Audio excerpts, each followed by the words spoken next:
Like, subscribe and share Tree Fanfiction audiobook channel for all parts. Ryan was reborn in the world of One Piece. His parents are unknown and he was picked up and adopted by an old man.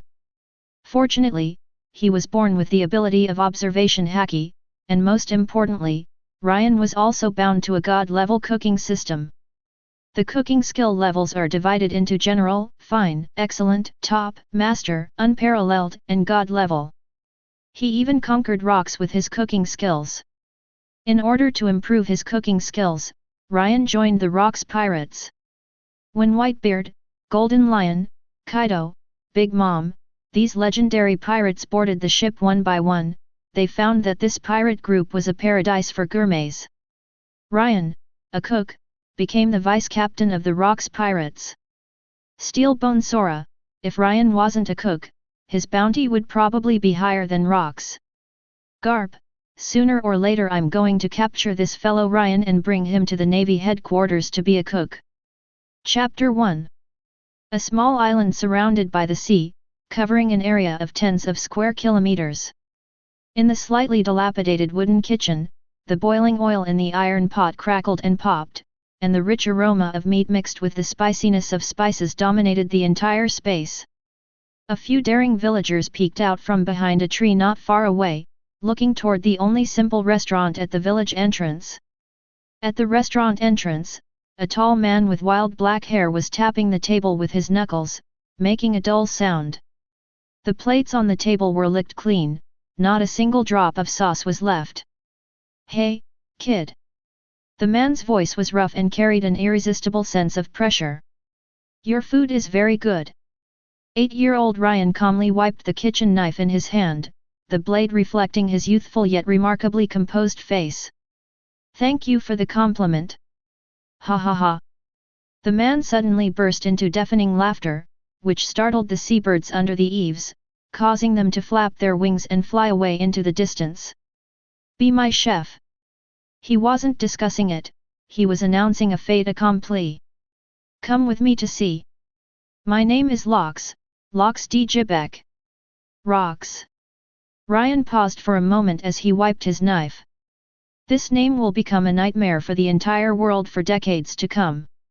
He almost became the king of the world, a legend whose defeat was only possible with the combined efforts of the Navy and Roger. Rocks is still very young, a rookie pirate who has just set sail with a few crew members in a dilapidated ship. A critical decision has been detected facing the host, an invitation to become the future maritime hegemon. Option 1, refuse Rocks, reward, 500 cooking points Naval 6 styles iron body proficiency, beginner. Option 2, agree to become Rocks chef. Rewards, 2000 cooking points unlock the new ingredient encyclopedia for the Grand Line, initial stage, and obtain the exclusive reward, endless seasoning bottles. God-level cooking system.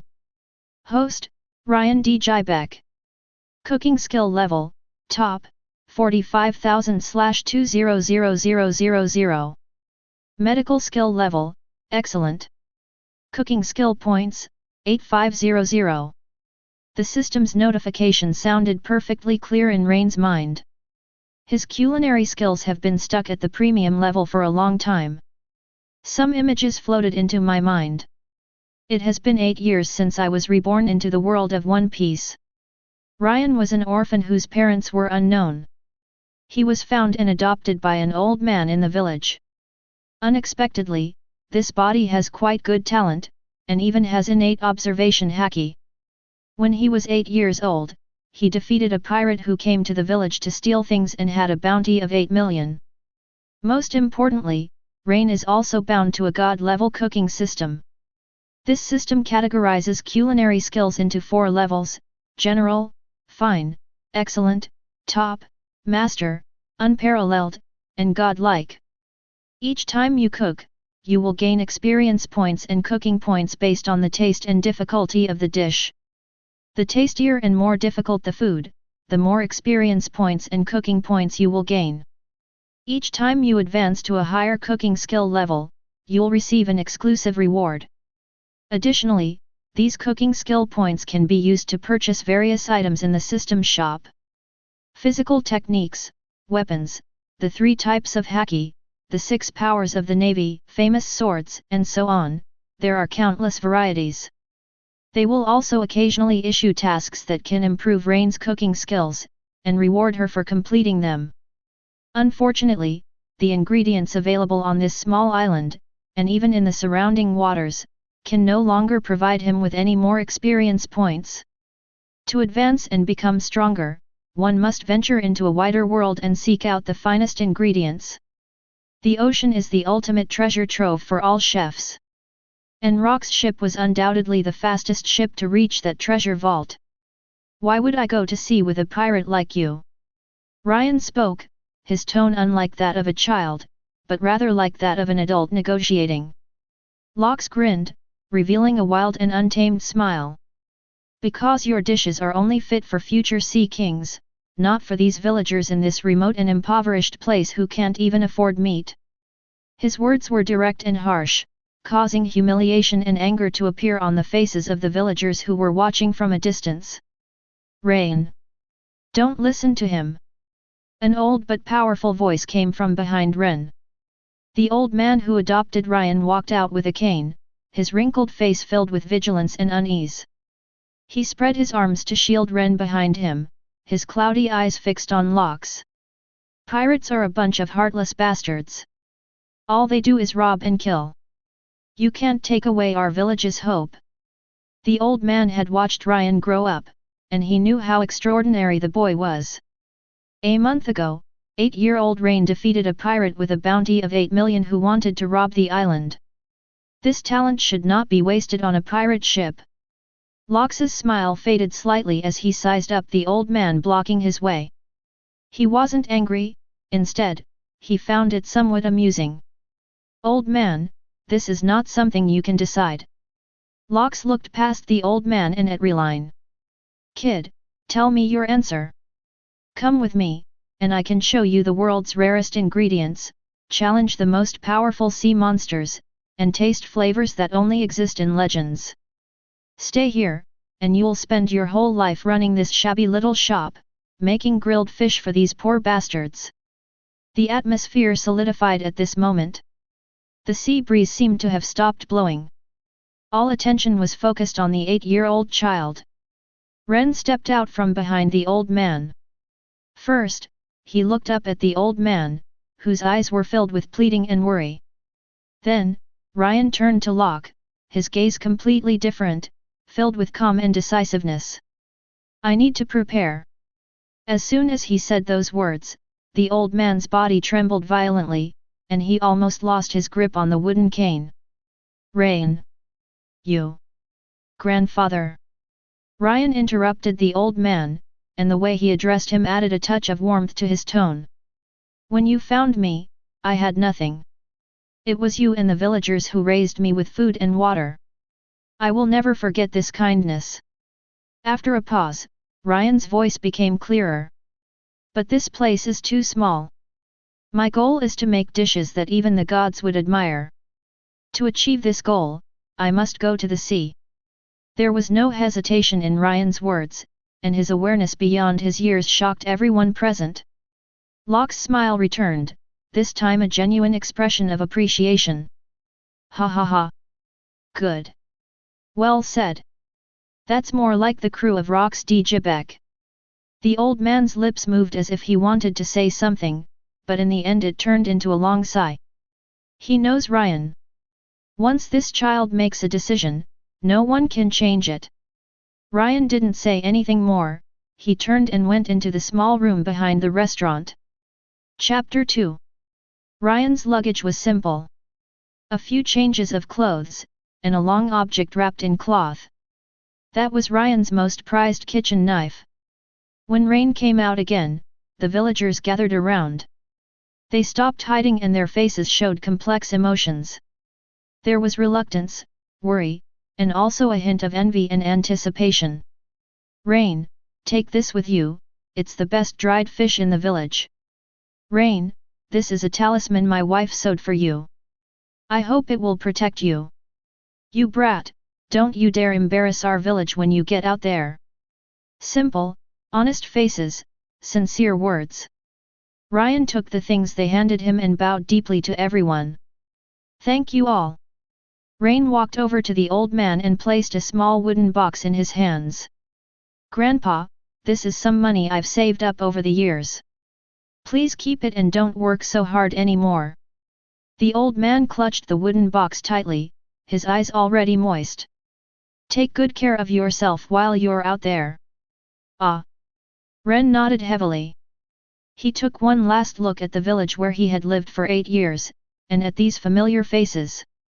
Then, Rain resolutely turned around and walked towards the simple pirate ship docked on the shore. Lox was already waiting by the ship, and the crew behind him were curiously looking at the little cook who was about to board the ship. Ready? Lox asked. Ryan didn't answer, but instead showed his actions. He leaped into the air, his small body tracing a clean arc before landing steadily on the deck. The deck was slippery underfoot because it was often soaked in seawater, and it smelled of wood and sea salt. Ding! Congratulations, host, on successfully joining the Rocks Pirates. The Endless Seasoning Bottle has been delivered to your system space. Endless Seasoning Bottle can generate any known basic seasoning based on the host's imagination, maximum usage 3 times per day. The system's voice rang in Redden's mind once again. He ignored them and went straight to the ship's more rudimentary kitchen. The kitchen was small, with only an old stove and a few pots. But that was enough for Ren. Rox followed him in and leaned against the door frame. From today onwards, you are the head chef of this ship, and the stomachs of everyone on board are in your hands. Without turning his head, Ryan said softly, I need ingredients, fresh, top-quality ingredients. Rox burst into laughter. No problem. On the high seas, we'll take whatever you want. Whether it's a giant sea monster from 10,000 meters deep in the ocean, or a dreamlike fruit found only on a sky island. If you can make it, I can get it for you. Rock's voice was filled with unparalleled confidence and domineering presence. A slight smile finally appeared on Ryan's lips. He knew that he made the right bet. The ship has set sail. The wooden hull creaked in the waves as it sailed against the wind and waves toward the unknown and vast distance. Rain stood on the ship's railing, watching the small island that had nurtured him slowly turn into a black dot in his field of vision, eventually disappearing beneath the sea. Saying goodbye to the past is to welcome a more magnificent future. His journey to becoming a culinary master officially began on this ship, the future maritime hegemon. The boat was small, and the creaking planks seemed to tell the story of the hardships of the voyage. The kitchen where Ryan was located was so cramped that it was barely enough for one person to turn around. The air was filled with a lingering fishy and musty smell, and in the corner were several bags of hardened black bread and several barrels of cheap rum. The Rocks Pirates didn't have many members. Besides Captain Rocks, there were 3 core crew members. A burly man named Gats, with bulging muscles and a laugh as deafening as rocks, whose weapon was a huge anchor, was looking at Ren with suspicion. Captain, you really want this brat to cook? He's not even as tall as my axe. It'll be a miracle if he doesn't burn the kitchen down. Gats's voice was booming, making no attempt to hide his disdain. The other was a tall, thin man named Silver, who always leaned in the shadow of the mast, polishing his lance. He had sharp, eagle-like eyes, was taciturn, and seemed indifferent to everything. The last one was the shipwright Durham, a short, middle-aged man with a full beard, who always had a hammer and nails in his hand, constantly banging on the ship and muttering, "This lousy ship will fall apart sooner or later." Rain ignored Gats's provocation. He put down his luggage and carefully placed the kitchen knife, wrapped in thick cloth, on the only relatively clean cutting board.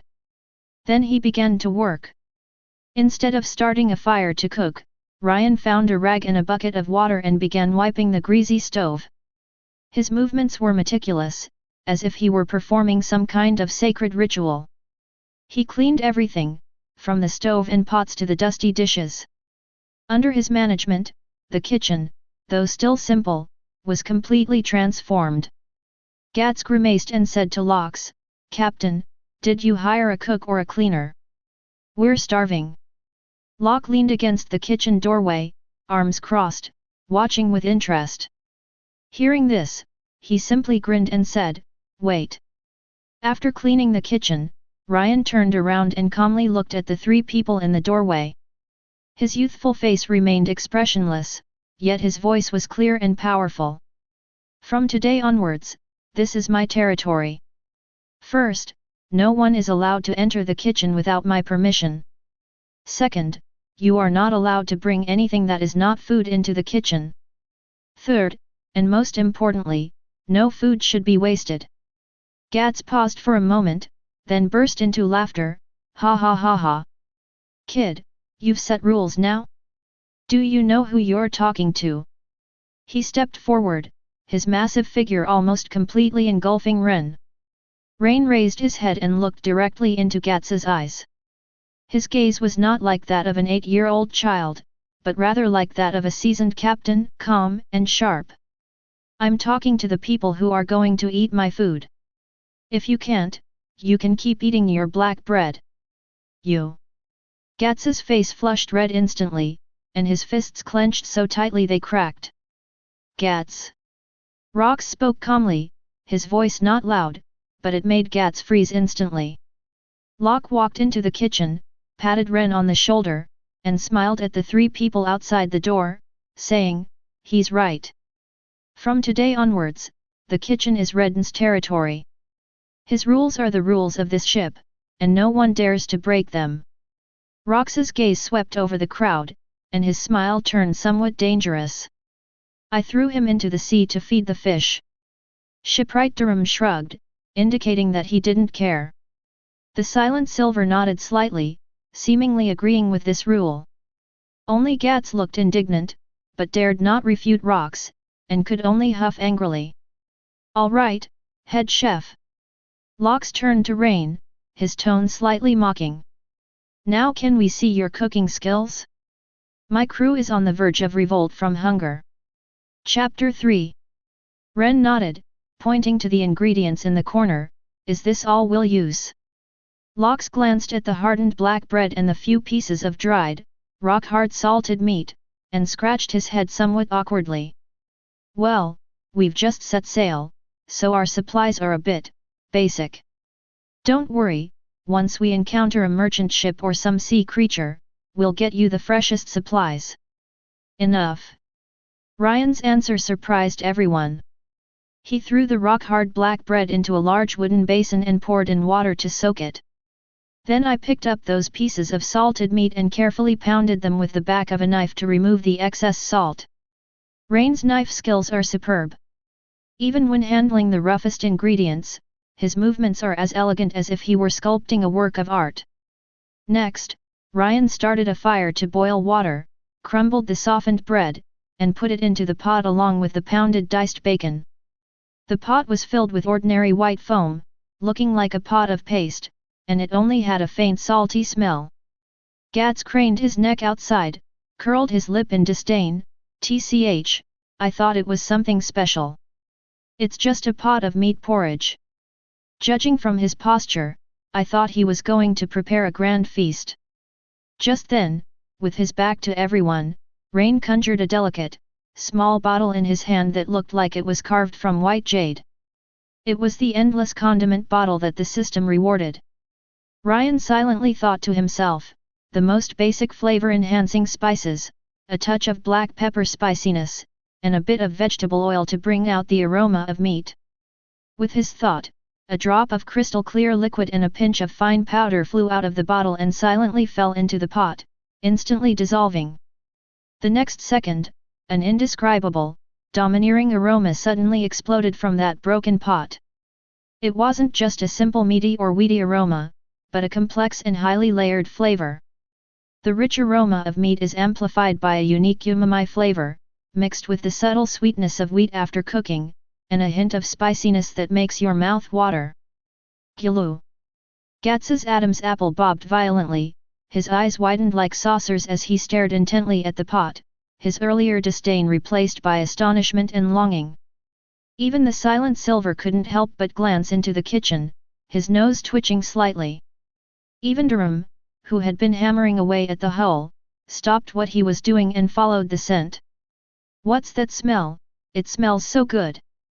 The aroma seemed to come alive, penetrating the nostrils of everyone on the ship and completely awakening the cravings in their stomachs. As if he had done something trivial, Rain stirred the perfectly cooked porridge with a wooden spoon and ladled it into several earthenware bowls. The originally coarse ingredients now present an enticing color, with specks of oil floating on the thick porridge, and plump diced meat, exuding a deadly temptation. "All right." Ryan pushed several bowls of porridge onto the counter by the kitchen door.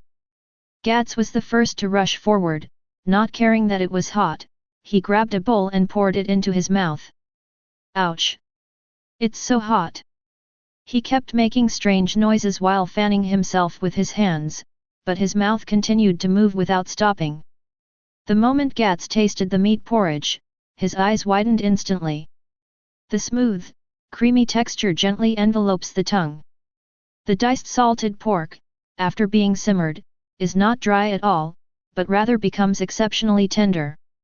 With a gentle bite, the rich meat juices burst in your mouth. The sweetness of the bread and the saltiness of the meat blended perfectly, and the unique umami flavor surged like waves, one after another, assaulting his taste buds. A warm current slid from my throat into my stomach, instantly dispelling the fatigue and hunger from the voyage, and making every pore on my body seem to open up. Mmm. So delicious, it's so delicious. Gats mumbled his praises, tears and snot almost streaming down his face. He finished the bowl in a few bites, then handed it to Ryan, looking at him with an almost pleading expression. Another bowl.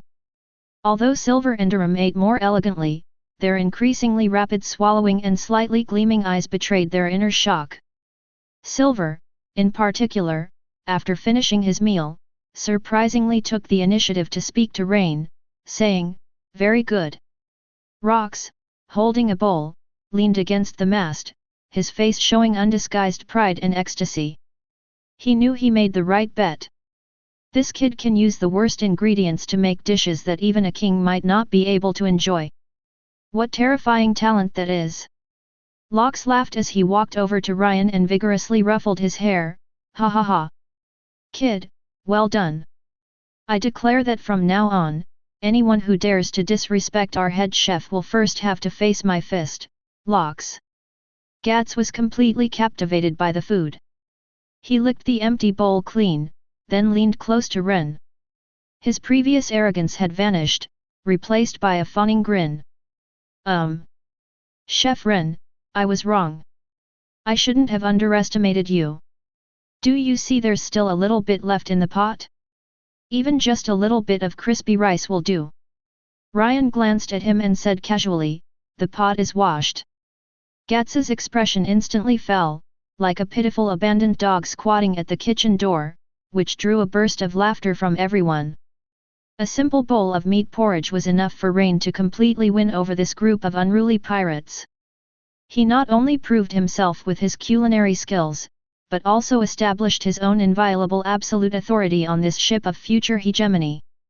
Having won over the crew's stomachs, Ryan's status on the ship rose to a rank of extraordinary. Gats became his most loyal supporter, following him around every day, calling him Chef Ryan and acting as attentive as a servant.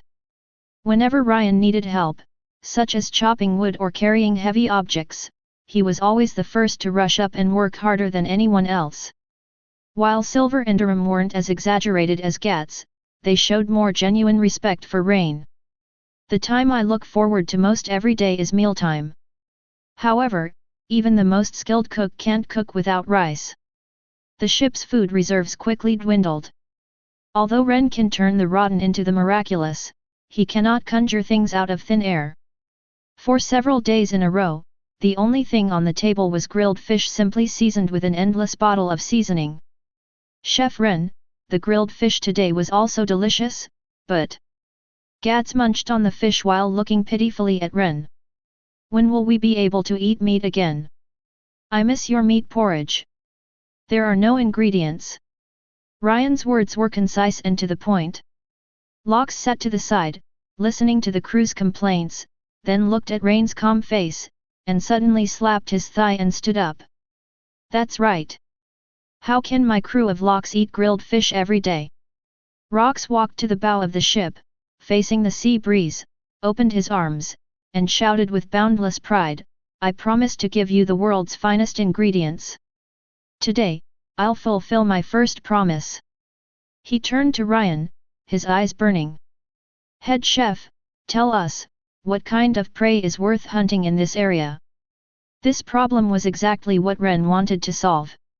He had already unlocked the Grand Line Food Guide, early stage, in his mind, and had a clear understanding of the rare food items in the nearby seas.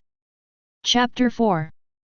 Ryan walked over to Locks and pointed to the shimmering sea, saying, sail southeast for about 30 nautical miles. There you'll find the confluence of rapid warm currents, where there's a fish called the bluefin tuna. Because it chases warm currents all year round, the meat is firm and rich in fat, especially the belly part, which is known as the Wagyu beef of the sea and is an excellent ingredient for making top-quality sashimi. After a pause, Ryan added, however, it swims extremely fast, comparable to a cannonball, and is so huge that ordinary fishing boats simply cannot catch it. Comparable to a cannonball. Gats licked his lips excitedly and hoisted his anchor. Challenge! I love it! Captain, give the order! Rox laughed. Ha ha ha! All right. That's it. Durham, adjust course. Silver, to the lookout. Gats, get your harpoons ready. Today we'll hunt a cannonball and give our head chef a treat. Oh! The crew roared in unison, their morale soaring. The dilapidated pirate ship, clumsily maneuvered by Durham, turned around and sped off in the southeast direction Rain had indicated. Silver, like a nimble monkey, quickly climbed to the lookout tower at the top of the mast, raised his monocular telescope, and scanned the sea with his sharp eyes. About an hour later, Silver's voice came from above, calm and clear, anomaly on the sea surface at 3 o'clock ahead. Signs of large-scale biological activity. Everyone perked up. As the ship approached, the current in that area of the sea noticeably quickened, and beneath the surface, a huge, dark blue-green shadow was rapidly moving, creating trails of white spray. Its dorsal fin displays a magnificent turquoise color, shimmering with a metallic sheen in the sunlight. It is the bluefin tuna. Wow! That's huge! Gats looked at the enormous figure, which was at least 10 meters long, and was more pleased than surprised. He stood at the bow of the ship, his muscles tense, ready to throw. It's now! Silver's voice rang out again. With a roar, Gats hurled the enormous harpoon, which was bound with a thick cable, with all his might. The harpoon, with a whooshing sound, shot straight towards the shadows beneath the water like a black lightning bolt. However, the bluefin tuna's reaction speed was astonishing. Just as the harpoon was about to hit it, it suddenly swung its huge tail fin, and its entire body instantly shifted several meters to the side at an incredible angle, narrowly avoiding the attack. The harpoon plunged into the sea with a splash, creating a huge spray. Damn! That was too fast! Gats punched the gunnel in frustration. The bluefin tuna seemed to be enraged. Instead of fleeing, it turned around and charged straight at the pirate ship. Its massive body carved a white line in the water, moving so fast that it created waves in front of the bow. Oh no! It's coming at us! Durham's expression changed drastically, and he gripped the rudder tightly. This dilapidated ship can't withstand a blow like that. Just as the mountain-like fish head was about to crash into the ship, Locks did not retreat but advanced. He rushed to the bow of the ship with a wild smile on his face. Well done! He neither used a weapon nor struck any pose, he simply threw his right fist at the churning sea in front of him. Hum! An invisible yet visible shockwave emanated from Locke's fist and spread outwards. The sea water in front of us seemed to be slapped hard by an invisible giant hand, instantly exploding to both sides and forming a brief depression. The bluefin tuna, which was charging at high speed, crashed into the area of sea affected by the shockwave. Its massive body jolted violently, as if it had crashed into an invisible wall. Its speed decreased drastically, and the immense inertia caused it to tumble in the water, revealing its white belly. It had clearly been stunned. One punch. With just one punch, the power of the punch stunned a giant sea monster, comparable to a cannonball, across the seawater. Gats, Silver, and Durham were all stunned. They knew their captain was strong, but they didn't expect him to be this strong. Lox withdrew his fist and shook his hand as if he had done something trivial. He yelled at the dumbfounded Gats, "What are you all standing there for? Pull it up!" "Hey? Oh. Okay." Gats snapped out of his daze and, together with Durham, struggled to drag the unconscious behemoth onto the deck with a rope. A huge bluefin tuna occupied nearly half of the deck space, its scales shimmering in the sunlight, exuding a sense of vitality. The crew cheered for the successful hunt and were awestruck by Lox's power. Only Ren walked over and squatted down next to the huge fish. "I didn't look at the locusts, all my attention was drawn to the perfect ingredients." Rain reached out his small hand and gently stroked the fish's smooth skin, feeling the firmness and elasticity of the muscles beneath. Then he looked up at Locke, who was also looking at him, his eyes gleaming with satisfaction. "This fish belly is quite good." Looking at Ryan's professional inspection of the goods, Locke couldn't help but burst into laughter. He knew that his promise had ignited the young head chef's creative desire. An unprecedented maritime extravaganza is about to begin amidst the anticipation of everyone. On the deck, Ryan stood next to the enormous bluefin tuna, looking exceptionally small. But the aura he exuded at that moment made everyone hold their breath. Rain unwrapped the thick cloth covering the kitchen knife, revealing the long, narrow knife that gleamed coldly inside. It wasn't a famous sword, it was just a companion made of the finest steel, personally sharpened and maintained day and night by Ren. "Gats, hang it up, head down." Ryan issued the first command. "Okay." Gats immediately sprang into action, working with Durham to slowly lift the massive, multi-ton creature using pulleys and ropes. Rain walked to the tail of the fish, took a deep breath, and moved the long sword in his hand. There are no fancy moves, only speed, accuracy, and stability. With a flash of light, the massive tail fin was cleanly severed. Then, Ryan made a swift, fluid cut along the fish's spine, without the slightest hesitation. With a soft swishing sound, the thick fish skin, along with the fat underneath, was completely peeled off, revealing the pink, clearly textured fish meat inside. Ryan's every movement was so precise that it was as if he were not dissecting a fish, but performing a meticulous work of art. The crew members were dazzled, they had never imagined that preparing food could be so visually appealing. Chapter 5. Silver, bring me the cleanest ice, the more the better. Durham, set up the biggest pot and start a fire. I want to make soup with fish bones and fish heads. Gats, rinse these cut fish pieces with lightly salted water. With methodical command, the rough pirates who were originally only good at fighting and sailing have now become his most obedient helpers. The most prized part of the fish belly was sliced into evenly thin slices by Ren. The fish meat displayed beautiful marble-like patterns, with pinkish white fat intertwined with bright red lean meat, resembling a work of art. Ren carefully arranged the sashimi slices on a plate that had been chilled with ice, each slice neatly arranged. Next, Ryan took out a piece of lean meat near the back of the fish, gently pounded it with the back of a knife, and minced it. He also took out some unknown dried spices from his bag. Rain once again quietly used the endless seasoning bottle, creating a drop of special sauce in his palm that blended the umami of soy sauce with the fragrance of fruit vinegar. He then mixed it with minced meat and spices to make several exquisite tartar raw fish dishes. Finally, Ryan placed the oily fish fillet on the sizzling hot iron plate. Sheila. The moment the fish touches the hot plate, the oil melts rapidly, producing a pleasant sizzling sound, and a strong, overpowering aroma instantly ignites the entire venue. It was a pure, ultimate aroma of caramelized oil, mixed with the natural freshness of the fish, 100 times more intense than any other flavor before. Gats's mouth was watering. He squatted to the side, staring longingly at the fish fillets on the hot plate, making gurgling sounds in his throat like a starving beast.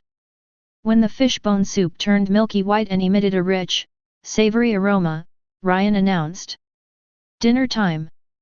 The crowd, already impatient, immediately surrounded them. There were 3 dishes on the table.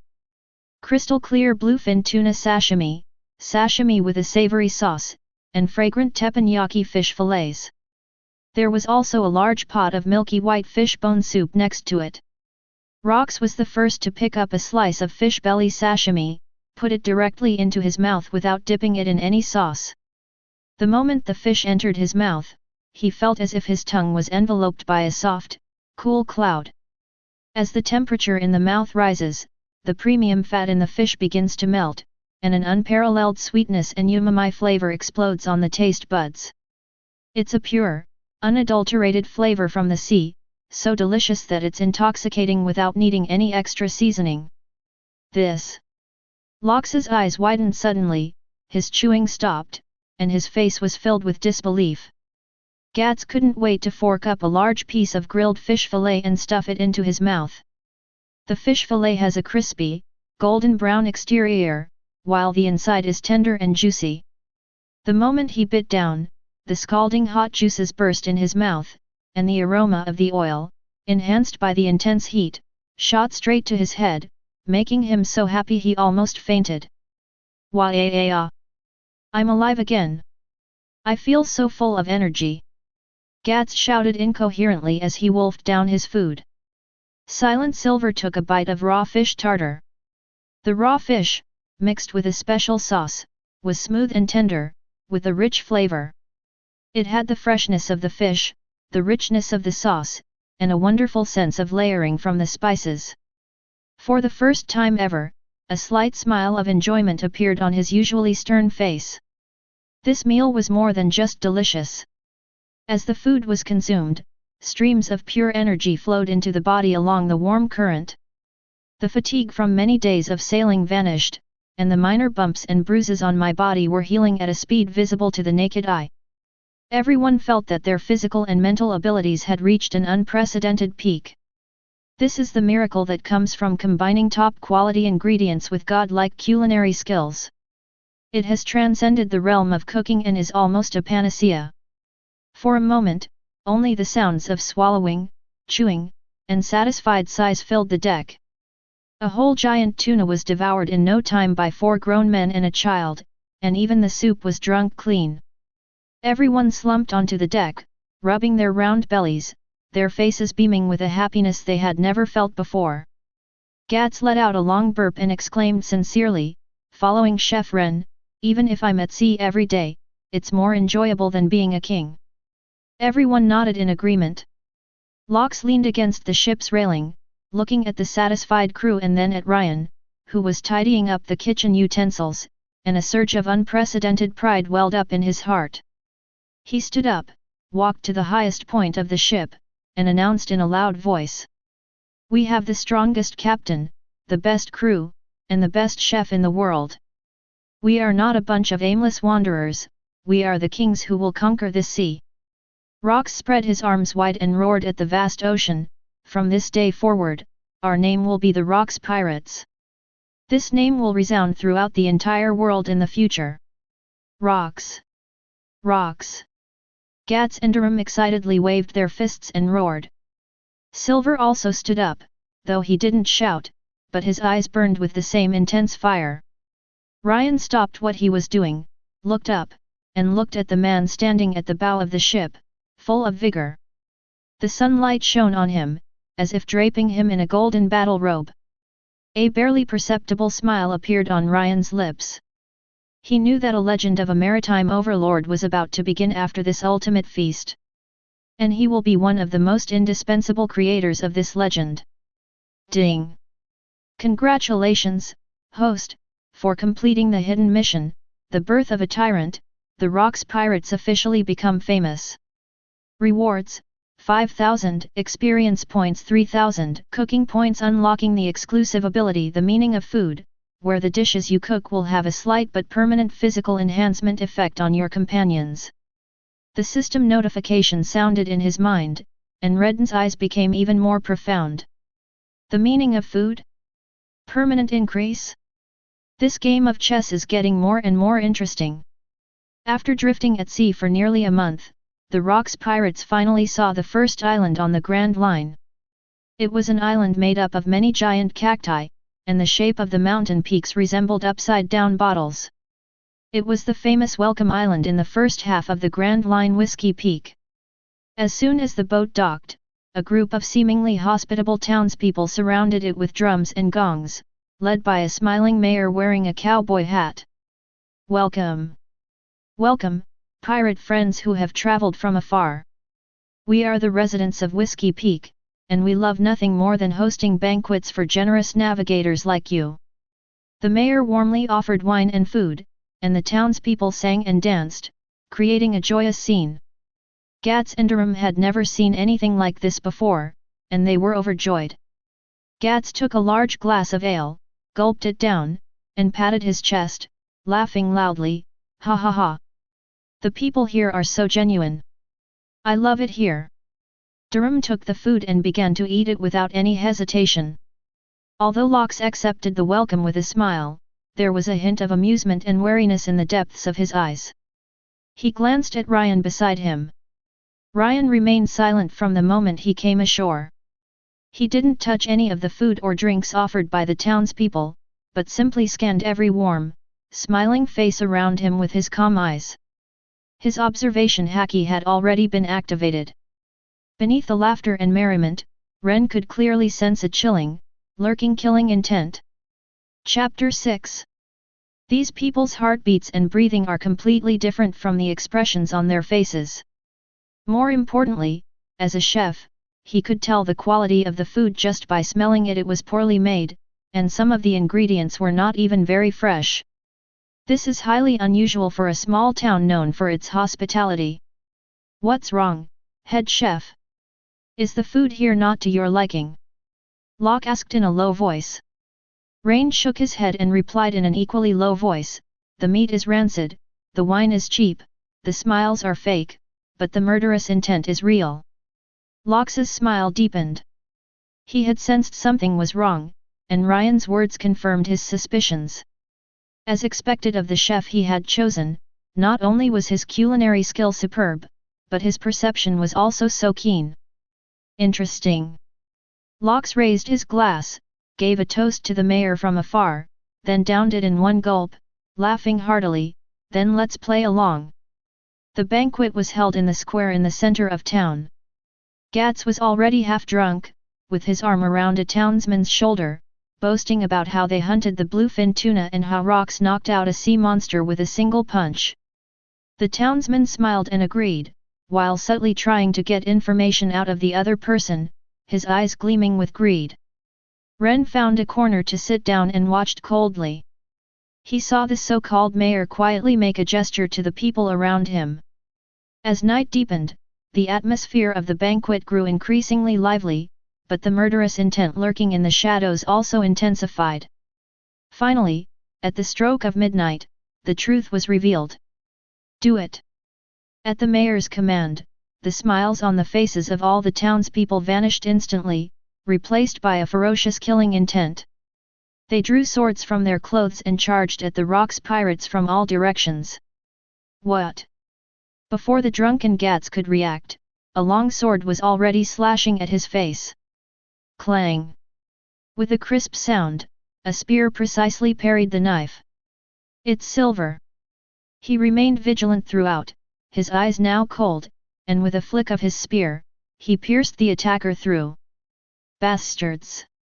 You dare to play dirty tricks!"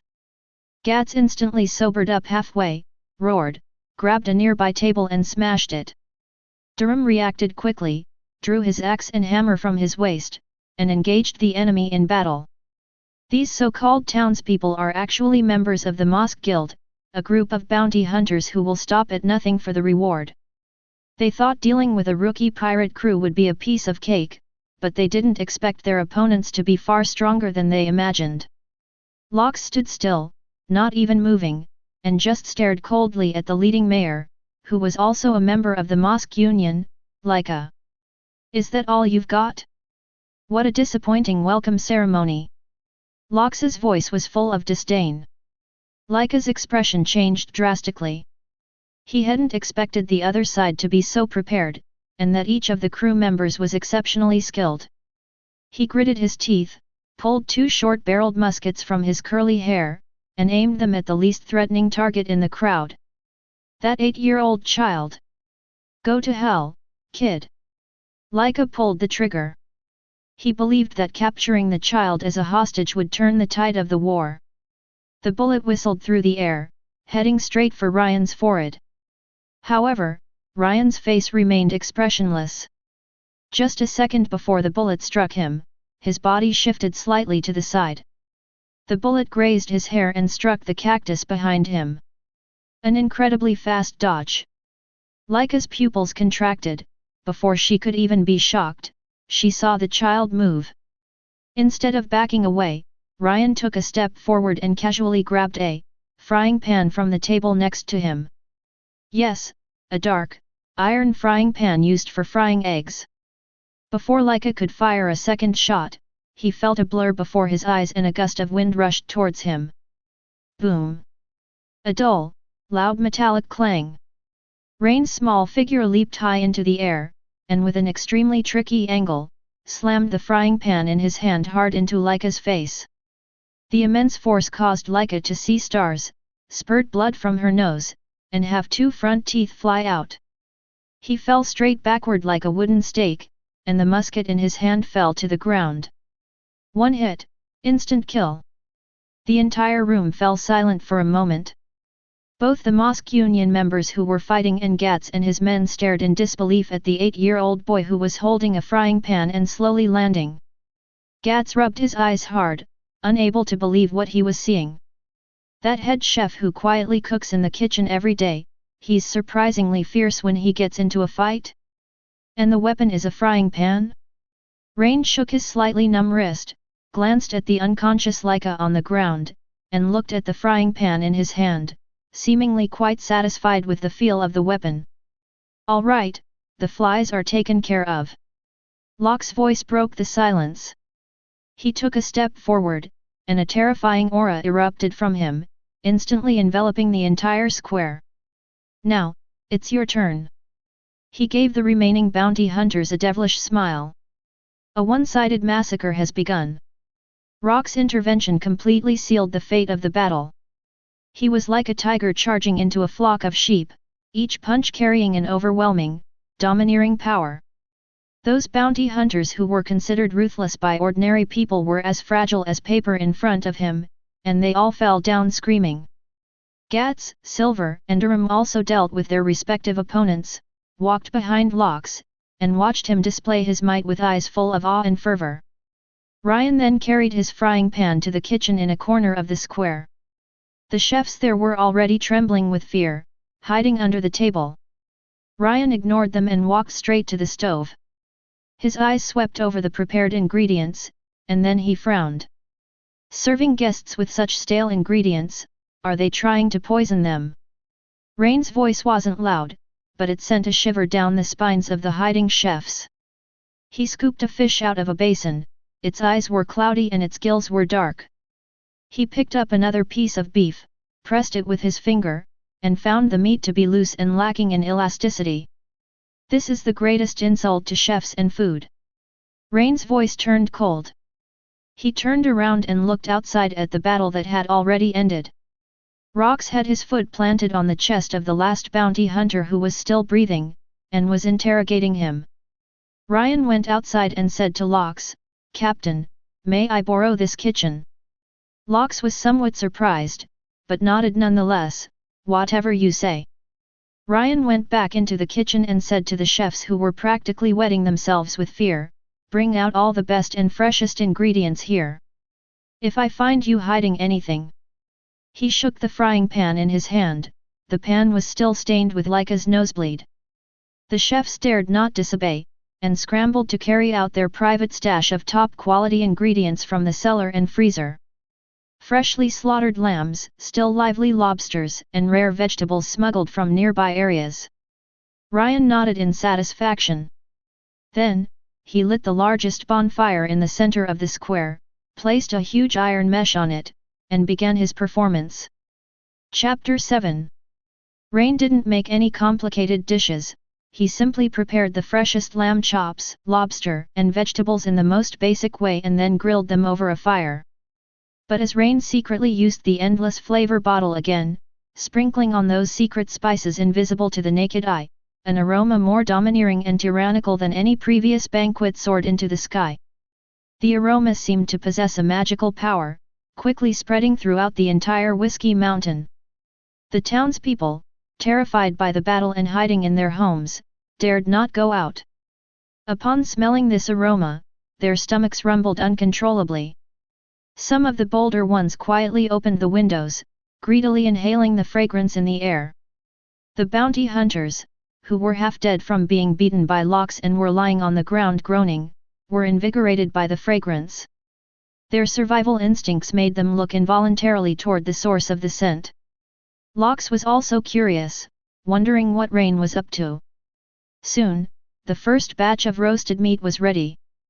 Golden lamb chops sizzled, glistening red grilled lobsters gleamed enticingly, and vibrant grilled vegetables garnished the dishes.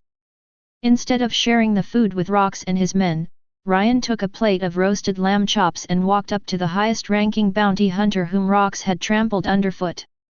The man stared at the lamb chops, which were right in front of him and emitted a deadly aroma, and swallowed his saliva frantically. Ryan crouched down, handed the plate to him, and calmly asked, "Who is the boss of the Mosque Union? Where is the headquarters? How many members are there? Tell me everything you know." A flicker of struggle crossed the man's eyes. Rain didn't rush him, but simply picked up a lamb chop and took a small bite in front of him. Click! The crispy outer layer is bitten into, and the tender meat juices instantly overflow. The rich aroma assaulted the person's sense of smell and sight at close range.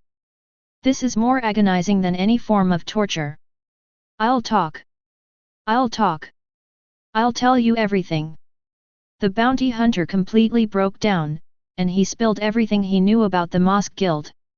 Ryan nodded in satisfaction and tossed the lamb chop from the plate to him. The man was overjoyed and, ignoring his injuries, began to devour the food, tears streaming down his face as he ate, whether from pain or from the deliciousness, it was unclear. Lox was stunned for a moment when he saw this, then burst into a deafening laugh.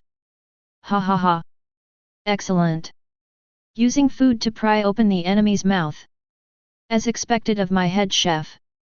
This trick is even more effective than my fists. Next, Ryan did the same thing. He used unparalleled deliciousness as a weapon to completely destroy the psychological defenses of these tenacious bounty hunters, one by one. Suddenly, an extremely bizarre scene unfolded in the square. A group of pirates were leisurely enjoying a barbecue, while a group of bounty hunters, half beaten to death, were scrambling to betray their organization in order to get a bite of grilled meat. Gat stared in disbelief, then gave Ryan a thumbs up, his face full of admiration. "Head chef, your move was absolutely brilliant." The interrogation banquet lasted until dawn. The Rocks pirates not only emerged unscathed, but also plundered a large number of berries from these bounty hunters, and obtained detailed intelligence about the Mosque Guild and the forces in the first half of the Grand Line. As they prepared to leave, the townspeople of Whiskey Peak spontaneously filled the harbor. They watched the departing pirates with complex expressions. They neither cheered nor cursed, they simply watched silently. Ryan tossed a package full of food to a little girl in the crowd who looked the hungriest. After doing all this, he boarded the ship without looking back. The ship set sail, and Lox stood at the bow, unfolding the latest nautical chart he had obtained from the bounty hunter. "We've become famous." Rox waved a newspaper he had just bought from Whiskey Peak Newsbird, which prominently featured their portraits and bounty posters. Although the amount wasn't high, the highest being only 30 million berries for rocks, the name Rocks Pirates made its debut on the world stage for the first time. "Captain, where are we going next?" Durham asked. Locks looked at the chart, his finger tracing its path, finally stopping at one spot, a look of interest spreading across his face. "According to intelligence, the next island is a prehistoric island called Little Garden, where two giants have been fighting for over 50 years. He turned to Ryan, grinning, "Head chef, interested in dinosaur meat?" Ryan was wiping his frying pan when he heard this and paused. He raised his head, a glint of light flashing in his eyes. "Dinosaur? There is indeed a record of this ancient creature in Rain's food catalogue. That's a very rare and high-end ingredient." A slow smile crept onto Ryan's lips. Somewhat interested. The Rocks Pirates' wrecked ship had been tossed about for more than half a month in the unpredictable weather of the Grand Line. Besides eating, Gats's favorite thing to do every day is to pester Ren to tell him what they're going to eat next. He repeatedly fantasized about the taste of dinosaur meat, drooling as he spoke, which made Silver, who was standing nearby, unable to resist moving a few steps away. "Head chef, is dinosaur meat as big as a mountain? Is one leg enough to feed us for a year?" Gats carried his anchor, his eyes gleaming with a longing for the unknown ingredients. "Do not know." Ryan was maintaining his kitchen knife, speaking calmly. "For unprocessed ingredients, size is meaningless. If this wrecked ship really hits a dinosaur, we'll be the ones falling apart." Shipwright Durham tapped on a loose plank, his usual pessimistic tone betraying a hint of expectation in his voice. Finally, Silver sent out a signal from the lookout tower. "An island has been spotted ahead. It has a huge outline and the plants are primitive." As the ship drew near, everyone was awestruck by the sight before them. "This doesn't feel like an island at all, it's more like a forgotten prehistoric world. Giant ferns that blot out the sky form a lush green canopy, while uniquely shaped towering trees pierce the clouds. The air was filled with a humid, primal scent, a mixture of earth and humus, and occasionally, long, drawn-out roars emanating from the depths of the island, belonging to no known creature." "Gilu!" Gats swallowed hard, a mixture of excitement and nervousness swirling within him. "This place is awesome." Rox stood at the bow of the ship, his wild black hair dancing in the humid wind. There was no fear on his face, but rather the excitement of a hunter who had found his primal prey. "Men, are you ready to eat?" The ship carefully navigated around the island, searching for a suitable landing point. Just then, a deafening roar came from the center of the island, and the ground seemed to tremble. Boom! A thick plume of smoke rose from the depths of the jungle. "What's going on?" "A volcanic eruption." Durham's expression changed. "Not like." Silver's gaze was sharp as an eagle's, "It's more like a collision of some enormous forces." Lox licked his lips, a fighting spirit rising in his eyes. "Interesting, let's go take a look." Chapter 8. The boat docked at a secluded river mouth, and several people disembarked.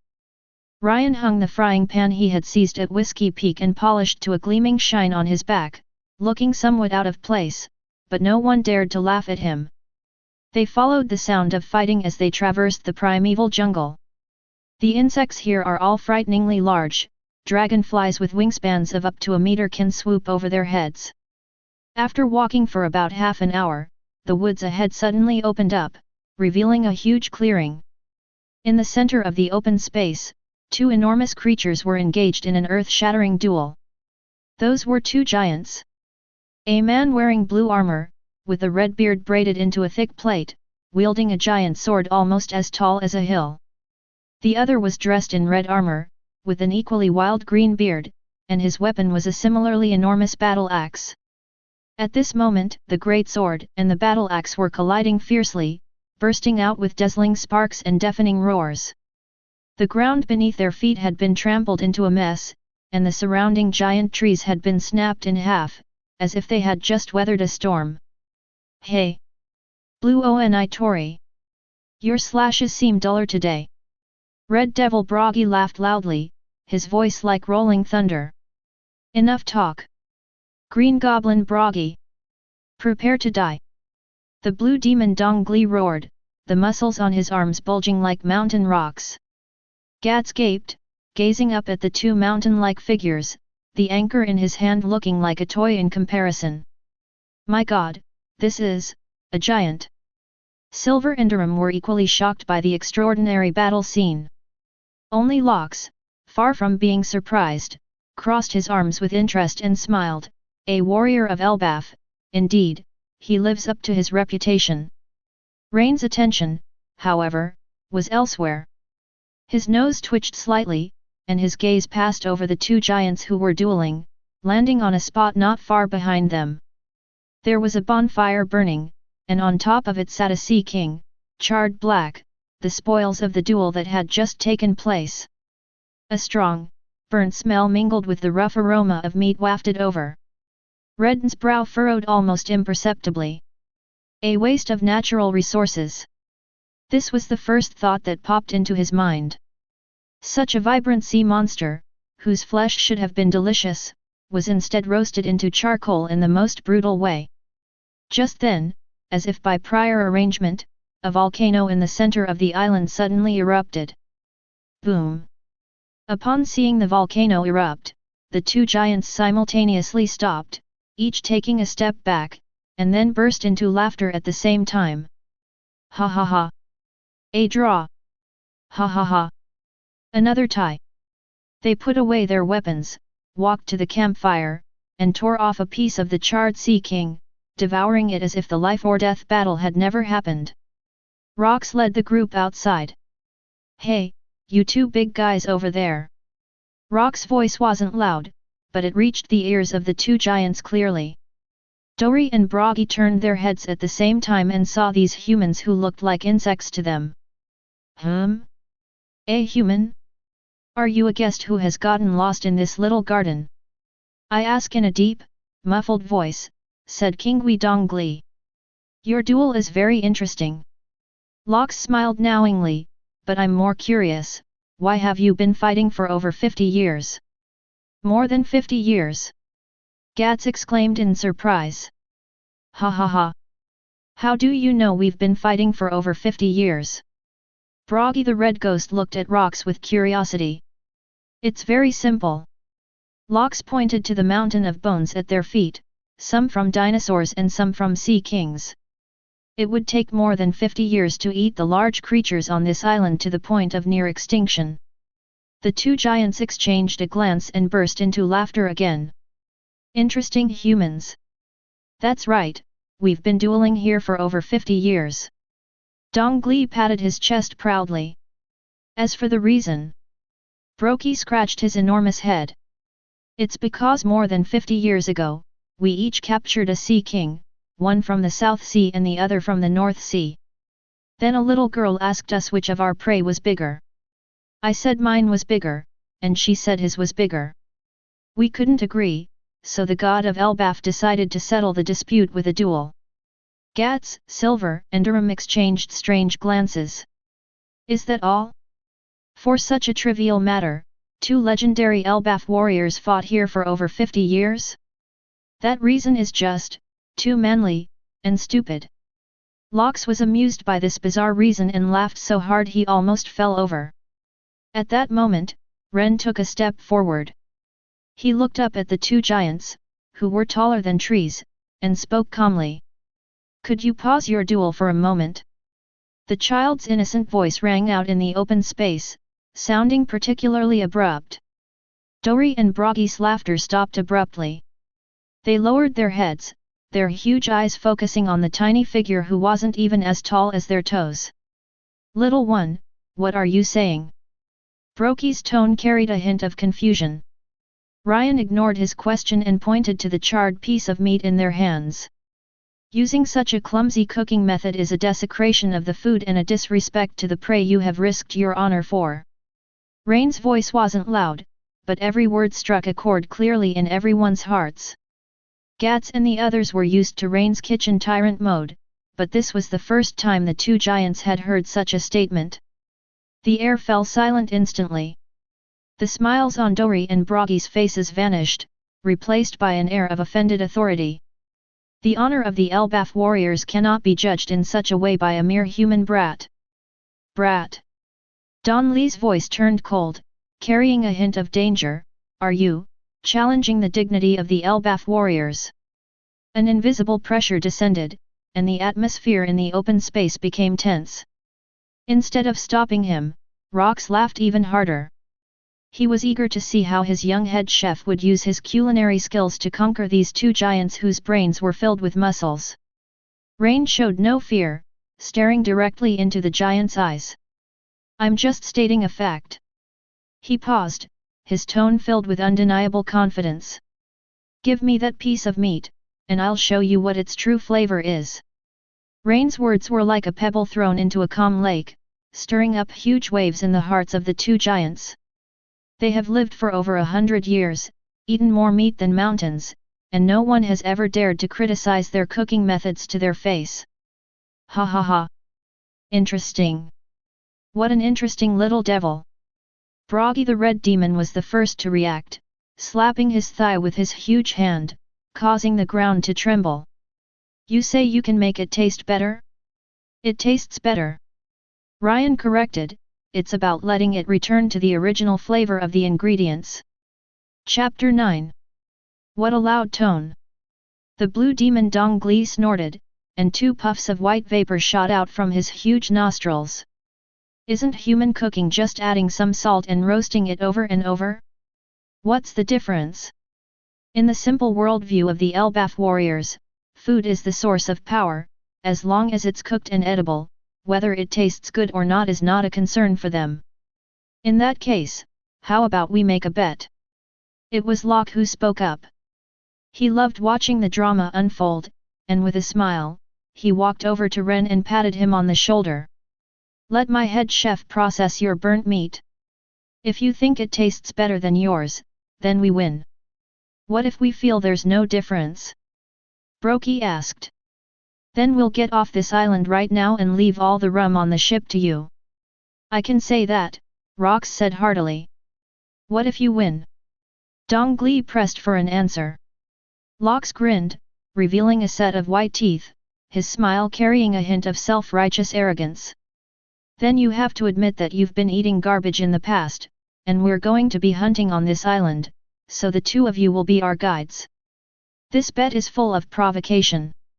Dori and Brogy exchanged a glance, seeing the same emotion in each other's eyes: absurdity, and a hint of aroused curiosity. Okay. Let's take the bet. Brogy slammed the huge, mostly charred piece of sea king flesh he was holding into the ground with a muffled thud. Little guy, show us what you're capable of with this. Gats and Dorlam were both a little nervous. This was a big gamble. Only Silver remained silent, leaning against a tree. He believed in Rain. Rain walked up to the piece of meat that was taller than him and reached out his little hand to touch it. The outer shell is completely carbonized and as hard as stone, but the internal temperature is still present, so there is still room for recovery. Gats, help me carry it to the fire. Silver, find some broad, clean leaves. Durham, use your axe to carve some long, thin wooden sticks for me. Ryan began to issue instructions methodically. The 3 of them immediately sprang into action. Rain first instructed Gats to put the meat back on the fire, but at a distance, so that the residual heat would continue to cook it inside. Then, he took out his kitchen knife, and with a flash of light, precisely sliced off the thick, completely carbonized layer on the surface of the meat, making a snapping sound. The precise knife skills were so impressive that the 2 giants watching from the side couldn't help but exclaim in surprise. After peeling away the charred outer shell, the dark brown fish meat inside was revealed. Although it still doesn't look very appealing, at least it's no longer charcoal-colored. With a wooden skewer sharpened by Durham, Ren poked countless tiny holes in the fish. Then, with his back to the crowd, the jade-like endless condiment bottle reappeared in his palm. Papaya enzymes that soften meat, highly flaky alcohol essence that removes fishy smells, sea salt crystals that enhance the sweetness of deep-sea fish, and a hint of rosemary fragrance that can awaken dormant taste buds. A drop of almost transparent liquid, mixed with nearly invisible crystals and powder, was silently flicked out by Ren, evenly covering the surface of the meat and seeping into the pores.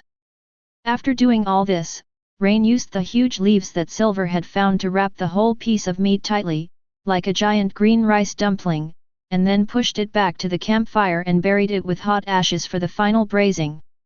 The whole process was smooth and fluid, full of a unique sense of rhythm, adding an artistic touch to the originally rugged outdoor cooking. The two giants stared in disbelief, never imagining that there were so many intricacies involved in handling a piece of meat. About 10 minutes later, Ren brushed aside the hot ashes and unwrapped the leaf. The moment the leaf was lifted, an unprecedented and extremely aggressive fragrance burst forth. It wasn't just the aroma of meat, it was a complex and highly layered flavor. The unique, domineering umami flavor of sea monsters is fully unleashed by some mysterious force, perfectly blending with a refreshing plant fragrance. It also carried a faint aroma of wine and spices, like a powerful punch that slammed into everyone's olfactory nerves. What is this smell? Brokey's eyes widened like saucers, and his enormous Adam's apple bobbed up and down. Dongli's saliva was already uncontrollably flowing down from the corners of his mouth, forming a small waterfall. Gats went even further, hugging his belly and practically rolling on the ground in bliss. Ah! It tastes like the head chef. It tastes like heaven. With a blank expression, Ryan used a knife to cut the braised fish into several thick slices. The fish meat had completely changed at this point. Its surface is an enticing caramel color, while the inside is moist and plump, a pinkish white, with clearly visible meat fibers, steaming hot and exuding a deadly allure. Ryan handed the largest piece to Brokey and the other to Dory. The two giants hesitated before taking the meager slices of meat that were barely enough to fill their teeth. Looking at the glistening oil on them and smelling the aroma that made their souls tremble, they finally couldn't resist opening their mouths wide and swallowing it whole. The moment the slice of meat entered their mouths, the two giants froze completely. Their eyes suddenly widened to their limit. It was a taste I had never experienced before. The meat did not become dry due to reheating, instead, it became exceptionally tender and smooth. With a gentle snap of their teeth, the rich, juicy flavor bursts in their mouths, the perfectly stimulated, intense sweetness overwhelming their taste buds like a tsunami. The aromas of caramel, wine, and herbs unfold layer by layer, finally transforming into a warm current that slides down the throat and into the stomach, like a lightning bolt that cleaves open their taste buds, which have been dormant for so many years. Woo! Oh! The two towering giants, like two children who had just received candy, let out unintelligible sobs. 2 lines of tears rolled down Broggy's weathered face without warning, each drop like a small pebble hitting the ground. This taste, it reminds me of Elbaf, my mother's sea monster soup. He muttered to himself, his voice thick with a nasal tone. Dongli was in no better shape, his eyes were tightly closed, and his massive body trembled slightly, as if he were savoring the brief but exquisite taste. After a long while, he opened his eyes and looked at Rain, his expression extremely complex, containing shock, shame, and a trace of heartfelt, "Ah! We lost."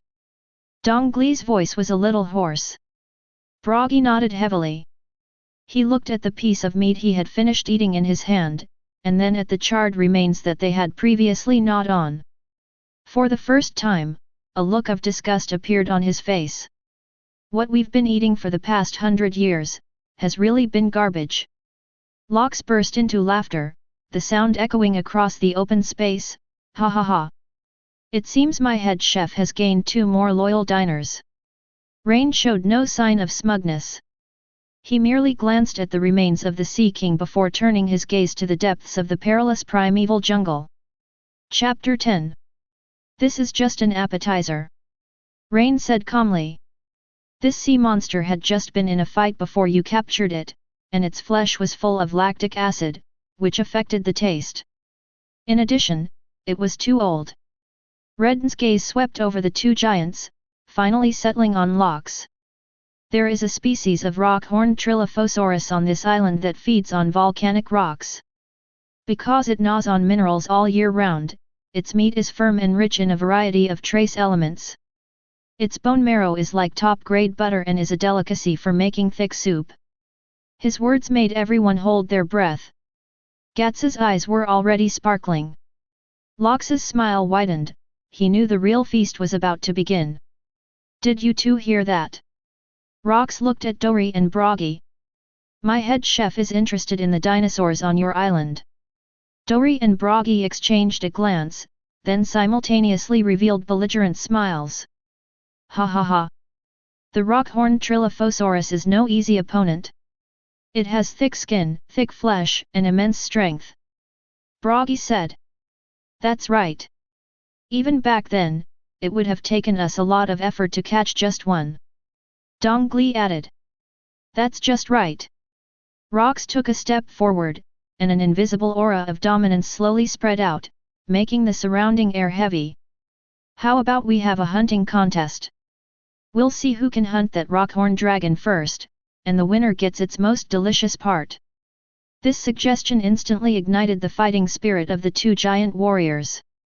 Okay. Let's do it. Humans. Don't you dare wet your pants in fear.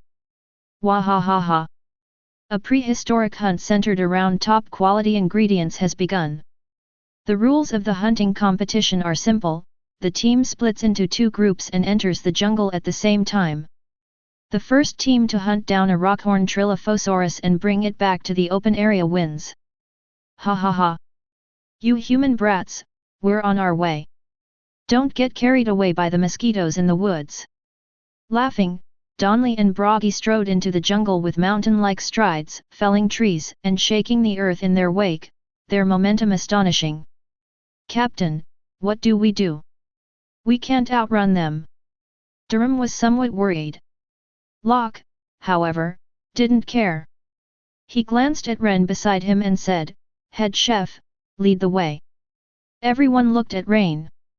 They knew that since Rain could name the rockhorn Trilophosaurus, he must have a way to find it. Ryan closed his eyes. His extraordinary observation Haki spread rapidly across the entire island like an invisible net. The sounds of the wind, the rustling of leaves, the flapping of insects' wings, the distant roar of dinosaurs, countless pieces of information flooded into his mind. He filtered out the noise and focused on sensing the pulse of the earth and the strength of living things. Soon, Ren opened his eyes and pointed in the opposite direction from the giants. Over there, there's an unusual accumulation of energy in the underground minerals, that's their lair. Okay. Let's go.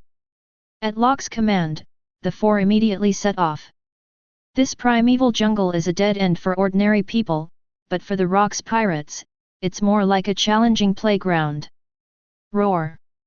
A velociraptor suddenly pounced out of the bushes to the side, moving with lightning speed, its sharp claws aimed straight at Gats, who was walking at the front. Well done! Gats was not surprised but delighted. He felt that ever since he ate the food cooked by Ryan, he was full of inexhaustible energy. He didn't even use the anchor, instead, he met the attack head-on with a powerful punch. Boom! The fist and the dragon's claw collided solidly. The velociraptor let out a mournful cry and was sent flying backward by Gats's punch, crashing into a large tree and breaking it in half. Gats shook his hand and grinned, Great! Head chef, is this edible? It looks like there's a lot of meat in it. The meat is too tough and has coarse fibers, so it's only suitable for making jerky. Ren gave a professional evaluation. TCH, forget it then. Gats immediately lost interest. This is the subtle change brought about by the concept of food. Rain's cooking not only healed their fatigue and hidden injuries from the voyage, but also slowly and steadily improved the physical fitness of each of them. This change is particularly evident in extreme combat and sports. Silver walked on the flank of the group, his steps as light as a cat's. Suddenly, he flicked his wrist, and the spear shot out like a venomous snake, striking the treetop overhead with lightning speed. Puff! With a soft thud, a colorful giant python that had attempted to ambush from above was pierced through the head by a spear and pinned to a tree trunk. Silver moved faster and his senses became sharper. He could clearly detect every ill-intentioned whiff in the jungle. This snake's gall is quite good, it can be used in medicine or as a seasoning. Ren glanced at it and gave his evaluation. Silver nodded, flicked his wrist, and retrieved the snake gall from the air, wrapped it in a leaf, and handed it to Rain. Along the way, they encountered attacks from various prehistoric creatures, including groups of Dilophosaurus, giant toads that could spit venom, and even a Tyrannosaurus rex that was startled by them and roared as it charged at them. As a result, before that apex predator, which had reigned supreme in ancient times, could even display its might, it was blasted in the way by Locus, who punched it from a distance, and the shockwave shattered half of its head, causing its massive body to crash to the ground. Honestly, it's so noisy. Lox shook his hand as if he had merely swatted a fly. Gats, Silver, and Durham were already used to this scene, their captain was an unreasonable monster after all. Ren crouched down and carefully examined the Tyrannosaurus Rex's carcass, then shook his head. It's a pity that your punch, Captain, shattered its brain and the most valuable spinal cord, destroying the integrity of the food. Upon hearing this, Locke's lips twitched, and he surprisingly showed a hint of embarrassment. He scratched his head and said, "I'll be more careful next time. How about a spanking?" With Ryan's precise guidance, they soon arrived at a wide open area of loose rocks. The rocks here have an unusual dark red color and radiate a slight warmth. The air was filled with a smell of sulfur and metal. "This is it." Rain pointed ahead to a huge, cave-like nest. From deep within the cave came heavy chewing sounds and low growls. "Are you ready?" Lox's eyes lit up with excitement. "Let's see what this big guy that the head chef can't stop talking about is all about." The group approached the cave entrance silently and peered inside. Inside the cave, a colossal beast, the size of a small truck, stood with its back to them, repeatedly ramming its massive, keratinous head against the cave wall, shattering the hard rock, and then chewing the fragments of ore with relish. It is the rockhorn Trilophosaurus. Its back is covered with 3 rows of huge, bony blades that extend from its neck to its tail, gleaming with a metallic sheen. The 3 thick, sharp horns on its head are even more ferocious, as if they could easily pierce through steel. Just then, the rockhorn Trilophosaurus seemed to sense something and suddenly turned around. Its dark yellow vertical pupils instantly locked onto Lox and his group at the cave entrance. Chapter 11. Roar. A furious roar echoed terrifyingly through the cave. It was outraged.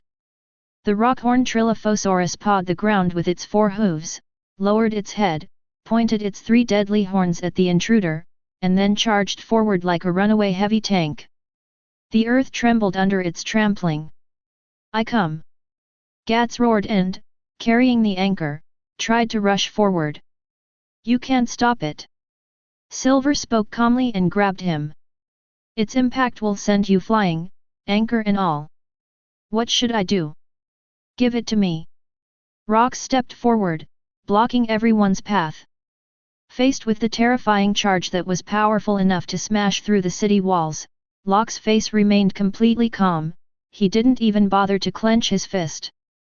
Just as the rockhorn Trilophosaurus was about to collide with him, Locke slowly raised his right hand, spread his 5 fingers, and pressed them lightly forward. An invisible, twisted force instantly enveloped the space dozens of meters in front of them. The rockhorn Trilophosaurus, which was charging at high speed, seemed to have crashed into a sticky swamp, and its speed suddenly decreased. Its massive body, propelled by immense inertia, lifted off the ground with its limbs, yet was held firmly in midair by an unseen force, unable to move. It let out a mournful cry of despair and struggled frantically, but it could not shake that space even slightly. "This is Rock's ability," a domineering power that is yet unknown to the world, almost like the power to make one's words come true. All right, head chef. Lox turned his head and grinned at Ren. This time I didn't damage it. It's intact, fresh, and lively. What do you think we should do with it? Gats, Silver, and Durham looked at the prehistoric behemoth that was suspended in mid-air, struggling in vain, and then at the nonchalant rocks, with only one thought in their minds. It's truly pathetic to be an opponent of such a monster. Rain walked over and circled the imprisoned Trilophosaurus, his eyes filled with the focus and satisfaction of a professional chef examining top-quality ingredients. He stretched out his finger and gently tapped the back of the dragon's neck. Right here, in the gap between the third cervical vertebrae, is the weakest point of the central nervous system. Rain looked up at Silver. Use your gun to stab precisely, and you can sever its nerves instantly, allowing it to die without pain, so that the flesh won't turn sour from its struggle before death. This no longer requires combat, but rather sophisticated slaughtering techniques. Silver took a deep breath and nodded. He walked to the designated spot, concentrated all his energy in his spear, and thrust it out suddenly. The tip of the gun pierced precisely into the tiny gap that Ren had pointed out. The massive body of the rockhorn Trilophosaurus, which was frozen in mid-air, suddenly stiffened, then fell completely silent, and its dark yellow vertical pupils lost their luster. Rox waved his hand, dispelling his powers. The giant beast's corpse crashed to the ground. A thrilling hunt came to an end in a manner that resembled an artistic performance. When the Rox pirates dragged the giant rockhorn Trispinosaurus back to the clearing, Dory and Broggy had just emerged from the other side of the jungle, bearing the marks of battle, but with nothing behind them. Ha ha ha! We searched all over the western hills, but we didn't even see a trace of a dragon. Broggy said somewhat dejectedly. Ha ha ha! That guy's a master at dodging. Looks like we've lost this match. Dongli stopped abruptly halfway through his sentence. The two giants stared intently at the intact carcass of the rockhorn Trilophosaurus at the feet of Lox and his companions, their enormous mouths slowly opening, large enough to fit a wine barrel. You caught them. And he doesn't have a single injury on him. They could hardly believe their eyes.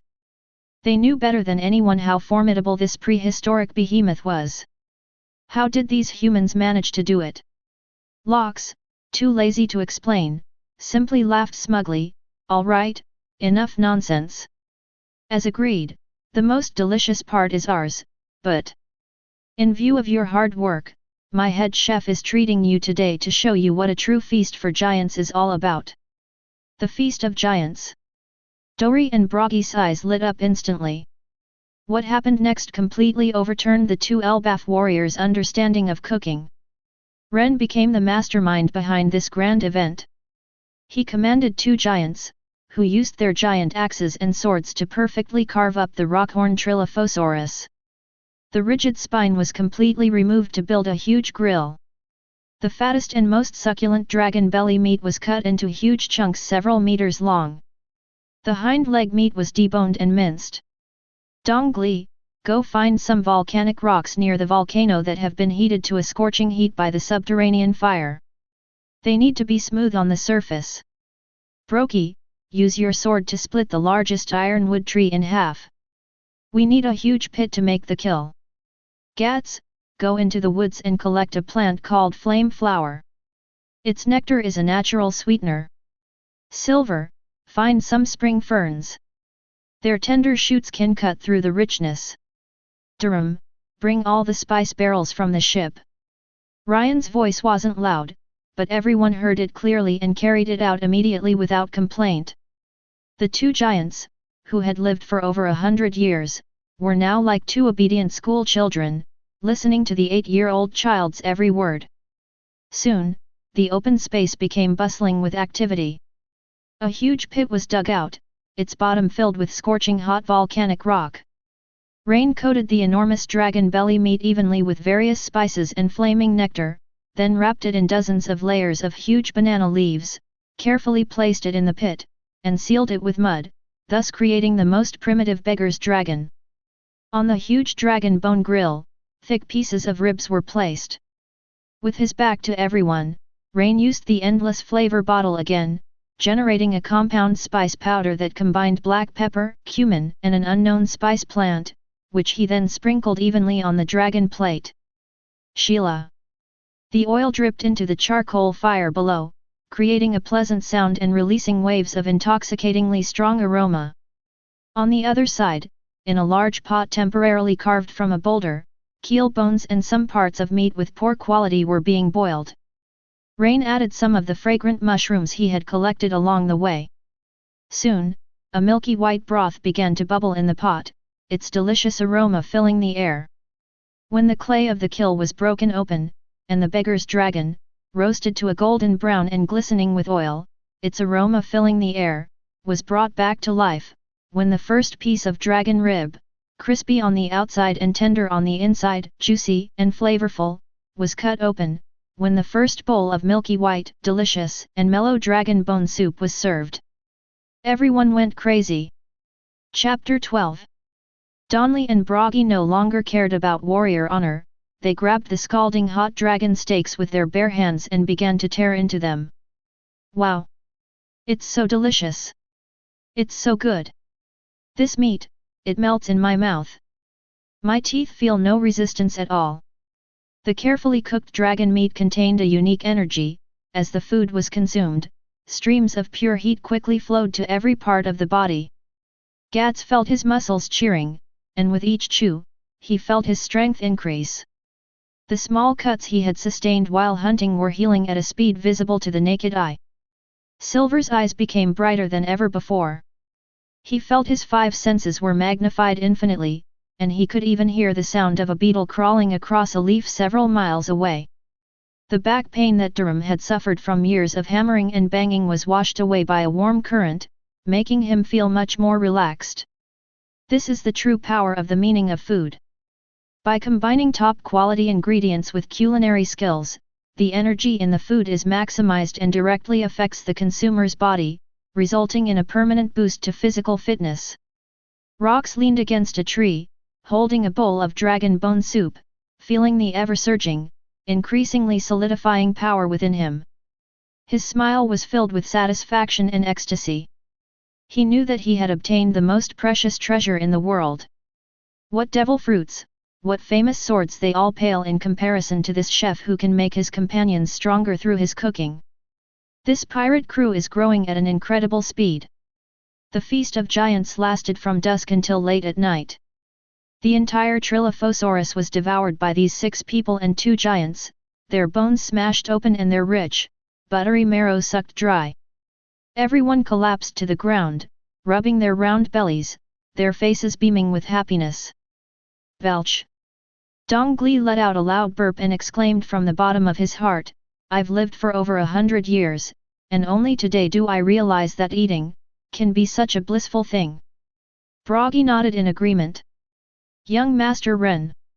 From now on, you will be the most honored guest in Elbaf. Anyone who dares to disrespect you is a provocation against all of us giant warriors. They've changed their address for Ryan from Little Guy to Little Master. The warmth of the banquet had not yet dissipated when the first light of dawn pierced through the dense canopy of the ancient forest, illuminating every sleeping figure. Gats was the first to wake up. He sat up abruptly, feeling an inexhaustible surge of energy, as if he had swallowed a volcano the night before. Gats clenched his fist instinctively, and a muffled burst of air was heard in the air.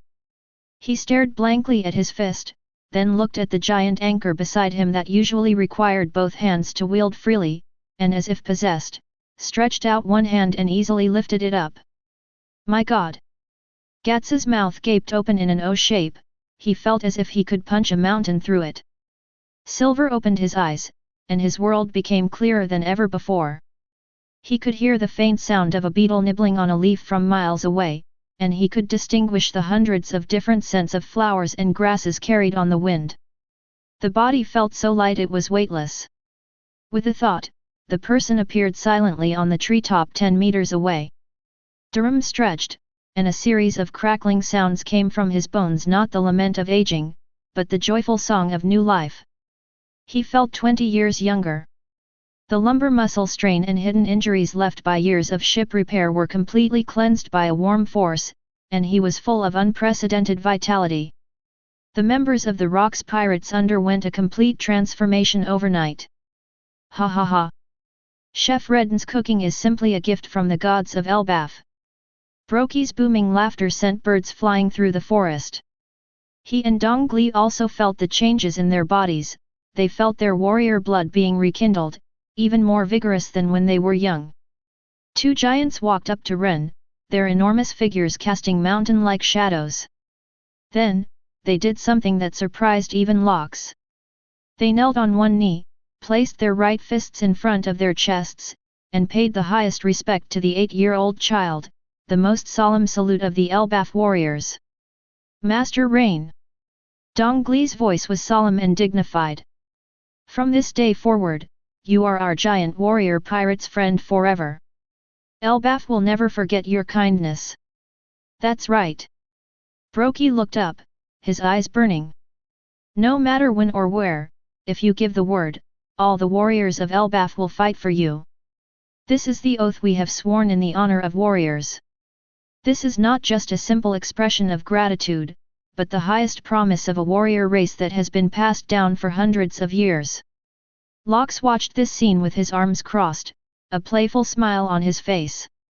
Using culinary skills to subdue an arrogant giant, this is something that probably only his head chef in the whole world could do.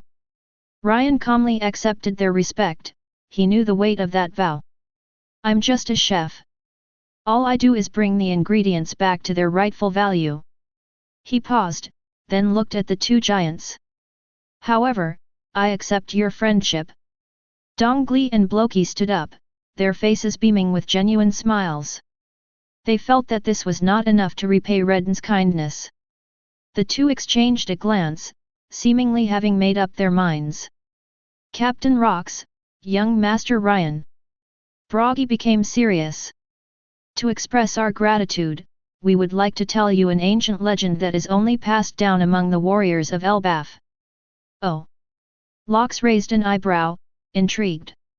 Our ancestors' logbooks record that deep within the Grand Line lies a forbidden land known as the Isle of Whispering Shadows. Dong Li continued, that island is shrouded in an eerie mist all year round. Any creature that gets close will hear a mesmerizing, demonic sound and eventually get lost in despair. It doesn't sound like a good place. Gats scratched his head. But according to legend, a unique magical ingredient grows on that island, the soul echo fruit. Brokey's tone carried a hint of awe. It is said that whoever eats that fruit will be able to hear the voices of all things for a short period of time. The voice of all things. The moment those 4 words were uttered, Lox's expression changed instantly. It was a look that mixed fervor, ambition, and a sense of certainty. Redden's heart skipped a beat. His system's ingredient encyclopedia had never recorded anything about this fruit. It was beyond the realm of known ingredients, it was a true legendary item. Chapter 13. Why don't you take such good stuff? Silver calmly raised the question. A bitter and helpless expression appeared on Donald's and Broggy's faces. Because there is a terrible guardian on that island, whom our ancestors called the King of Weeping. Over the years, many powerful giant warriors have gone to challenge him but never returned. It has become a place of sorrow for us in Elbaf. The King of Sorrow. Lox licked his lips, his smile growing even wilder. Interesting, getting more and more interesting. Challenging taboos and hunting legends, this is the game he's most passionate about. Gats, are you interested in this fruit? Lox turned his head and asked. Gats was drooling, his mind filled with thoughts of, what does that fruit taste like? Is it sweet or salty? Seeing the eager looks in the crew's eyes, Lox knew that the next target had been identified. By the way, this is for you. Brokey rummaged through the remains of the rockhorn dragon for a while and pulled out a strange stone the size of a human head, completely black, and with a metallic texture. This is the dragon's stomach stone, the essence formed after it devoured countless minerals. We don't know what this is, but it seems to react slightly to the fog over that island, so perhaps it can be a guide for you. Rain took the heavy stone. It was cold to the touch, and he could feel a peculiar, restrained energy emanating from it. Having bid farewell to the two giants, the Rock's pirates set sail once more. The dilapidated ship sailed into the turbulent, unknown sea as the two giants waved goodbye with great force. On the ship, Ren placed the dragon stomach stone on the table to study it, while Gats excitedly tested his suddenly increased strength, accidentally snapping a mast cable, which drew a barrage of curses from Durum. Silver stood at the bow of the ship, gazing into the distance as if he could already see the legendary island shrouded in mist. Rock stood by the ship's wheel, facing the fierce sea wind, and laughed loudly. "Men! Are you ready? Let's go and drag out that so-called King of Sorrow, and see if it can actually cry." A brand new hunt centered around legendary ingredients has begun. Several days after leaving the small garden, the crew members were still excitedly adjusting to the surge of power within them. On deck, Gats and Durum are engaged in a primal contest of strength arm wrestling. The two men lay sprawled on a rum barrel that served as a table, their arm muscles bulging like rocks, veins popping out. "Drink!" Gats let out a loud shout and suddenly exerted force in his arm. Crack! With a crisp crack, the victor wasn't Gats, but the barrel beneath them. The fine oak barrel was crushed into pieces by the immense force of the two men's struggle, spilling rum all over the ground. "Damn it! This is my treasured wine!" Durum cried out in distress, forgetting the competition, and frantically tried to salvage the remaining wood chips. Gats scratched his head sheepishly and chuckled sheepishly. He never imagined that his strength had reached such a level. On the other side, Silver was practicing his marksmanship. He didn't aim at any target, he simply stood on the ship's side and thrust his spear forward again and again. Each thrust produced a sharp whistling sound as the spear tip cut through the air, and a faint white shockwave could be seen spreading from the tip. His speed and strength were more than twice as fast as before. Rox leaned against the mainmast, watching all this with satisfaction. This fledgling pirate crew is growing at an astonishing pace, and he believes that it won't be long before their name will make the entire sea tremble. "Captain, the head chef is calling you." After cleaning up the mess, Durum came over and said. Rox went into the kitchen. Rain was standing in front of the stove, studying the black stomach stone from the rockhorn dragon. "This thing has stable energy, but its structure is very strange." Rain tapped the gastric stone lightly with the handle of his kitchen knife, producing a crisp metallic sound. "It seems to be able to absorb and store a certain type of energy fluctuation. Can I eat it?" Rox's most pressing concerns were always so direct. "No." Ryan shook his head. "But it could be a good kitchen utensil, for example, for making dishes that require a constant high temperature." Just then, Silver on the lookout tower sounded an alarm, his voice calm but tinged with a hint of gravity. "Straight ahead, 5 warships, a standard naval fleet formation. They've spotted us." The atmosphere on the ship changed instantly. Gats and Durum immediately grabbed their weapons, their faces breaking into belligerent grins. "The Navy? Perfect timing. I've been itching for a fight." Gats carried the anchor, his muscles bulging with rage. Rox walked to the bow of the ship and picked up the monocular telescope.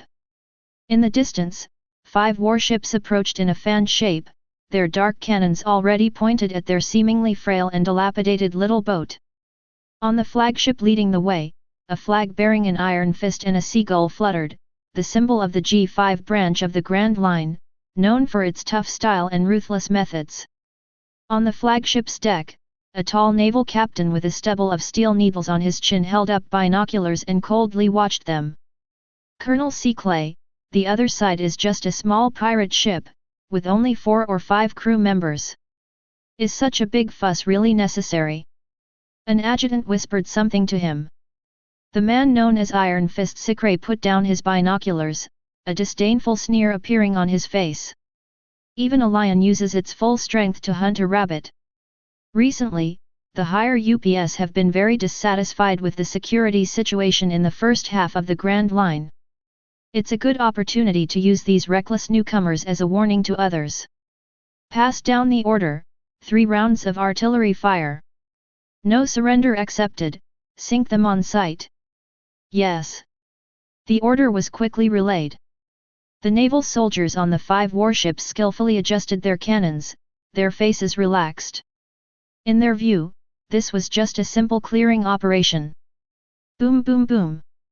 Dozens of cannons roared simultaneously, their shells trailing black smoke, raining down on the Rock's pirates' small boat like a dense storm of steel.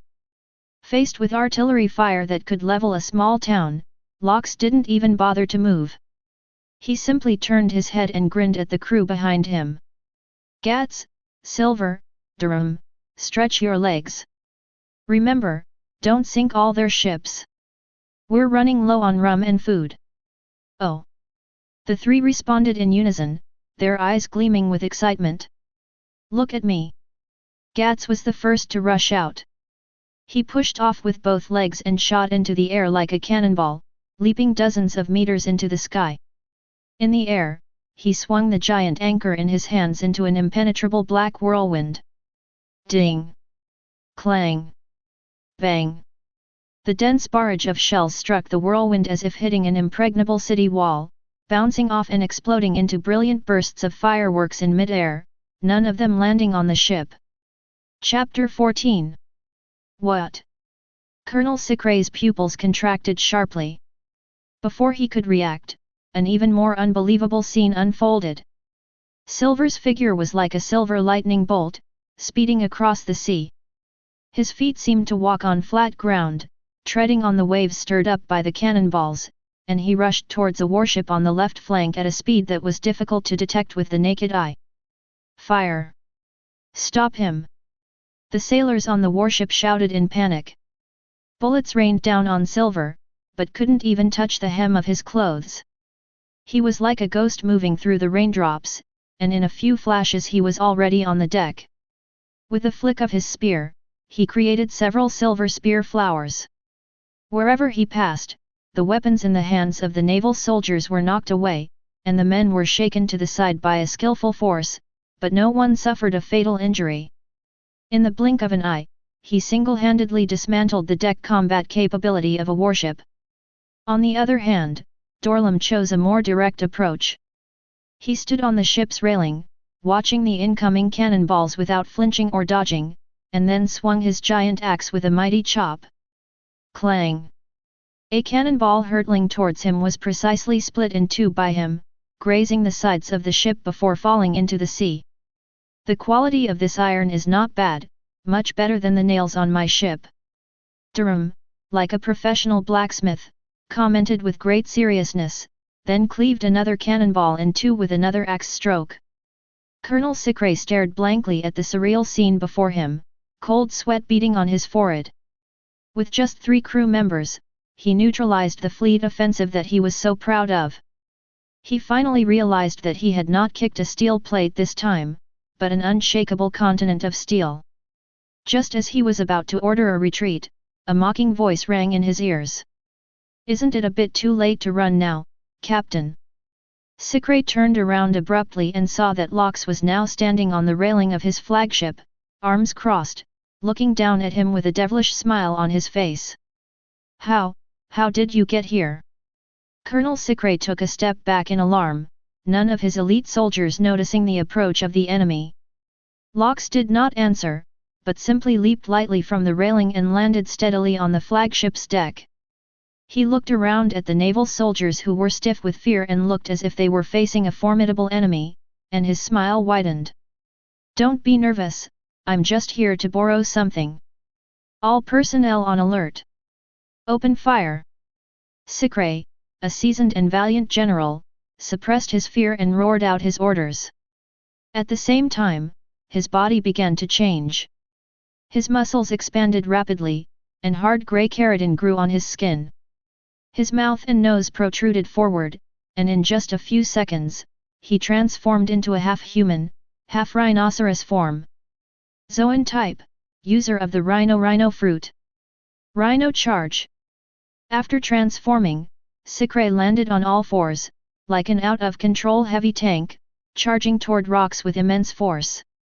He was confident that his impact would be enough to penetrate 3 layers of steel plates.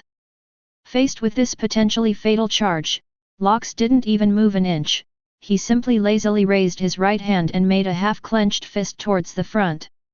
An invisible, twisted force instantly enveloped Sikray. The ferocious charge came to an abrupt halt. Sikray felt as if he had crashed into solidified cement, his bones groaning, yet he could not move forward even a centimeter. He was held firmly in place by an unseen force, stuck in a forward-moving posture, unable to move. What kind of ability is this? Despair was evident in Sikray's eyes.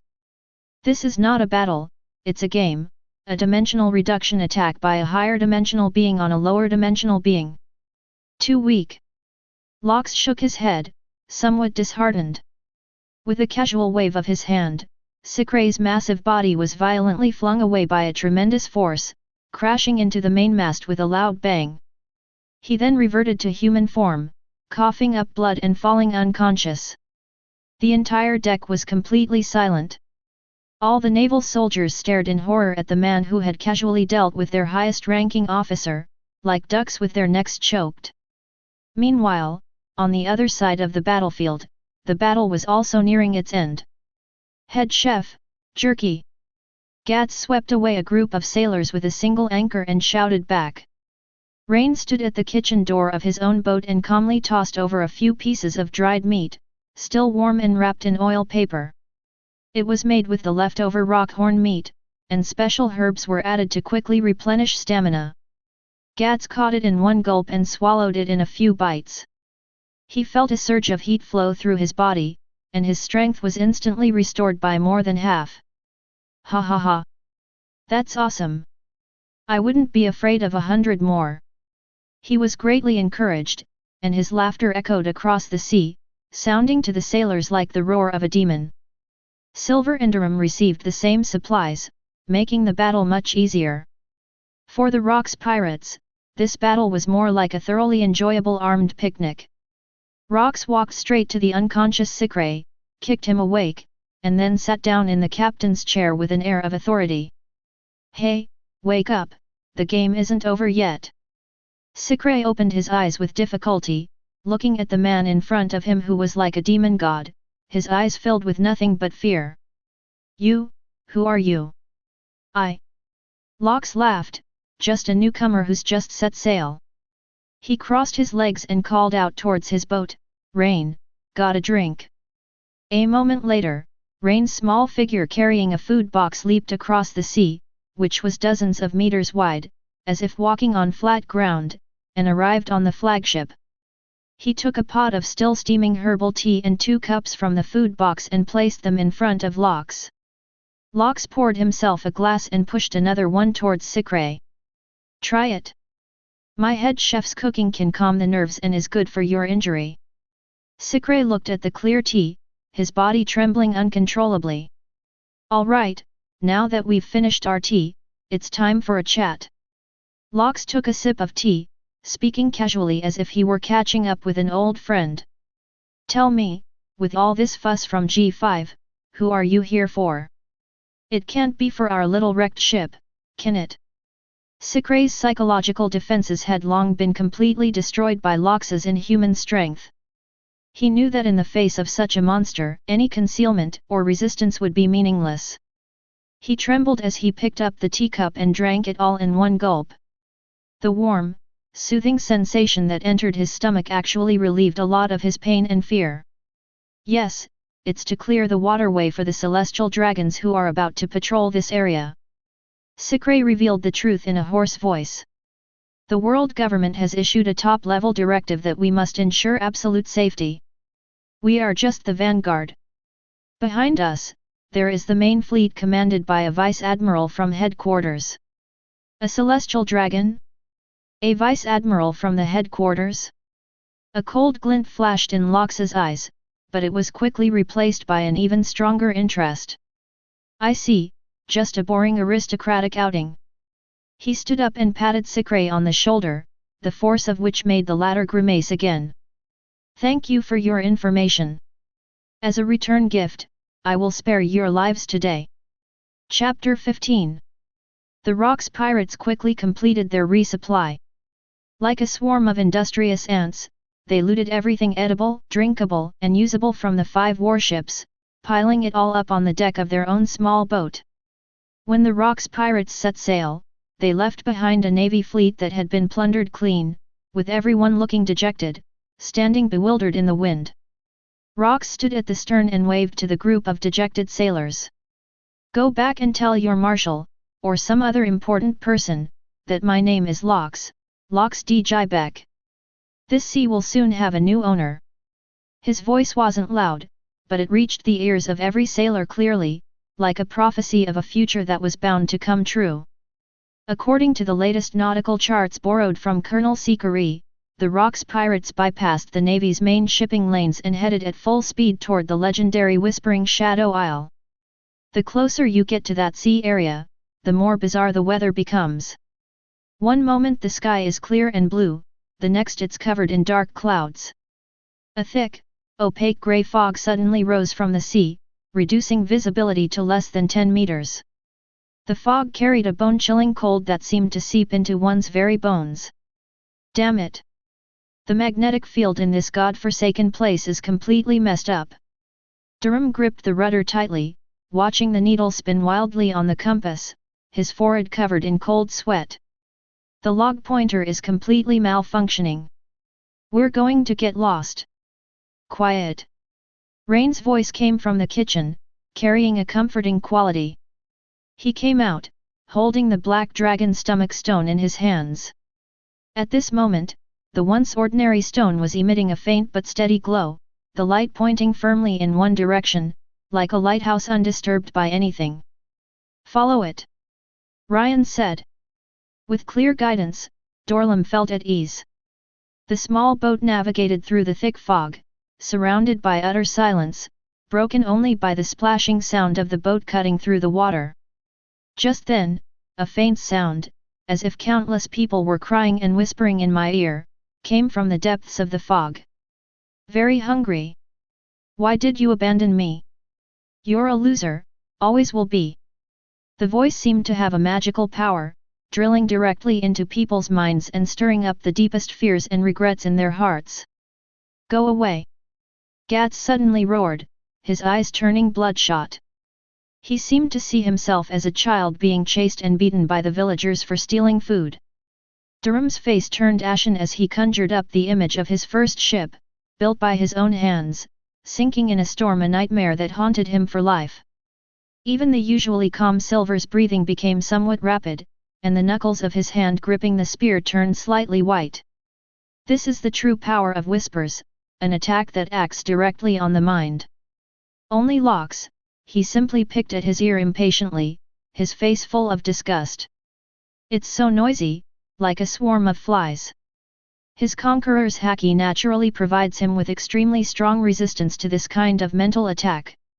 In the kitchen, Ryan frowned slightly.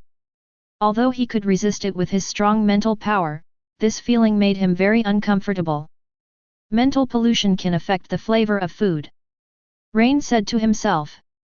The next moment, a rich, warm aroma wafted out of the kitchen, like an invisible sun, instantly dispelling the surrounding chill.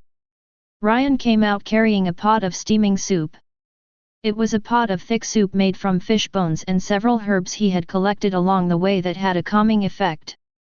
The soup was milky white and had a rich aroma. Drinking it will calm your mind and spirit. The crew members, as if grasping at a straw, swarmed around.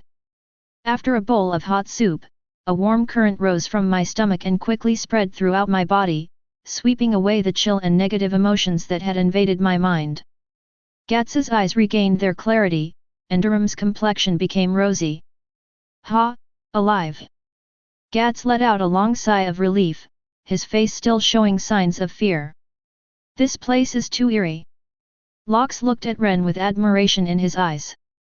Force can destroy enemies, but Rain's culinary skills can protect the hearts of her companions. Only when these two forces are combined can they be invincible. Guided by the dragon stomach stone and protected by the delicacies of Rain, the small boat finally passed through the thick fog, and the outline of a huge and gloomy island appeared before them. The rocks on the island are an eerie blackish grey, and the trees are twisted like struggling ghosts. The entire island is shrouded in a depressing silence. They moored their ship in a secluded harbor and set foot on the legendary Forbidden Island. As soon as he got ashore, Silver squatted down and found some marks on the wet mud. They are footprints, at least 5 people, professionally trained and well equipped. He used his fingers to measure the depth and spacing of the footprints and made a judgment. They landed no more than 3 hours ago.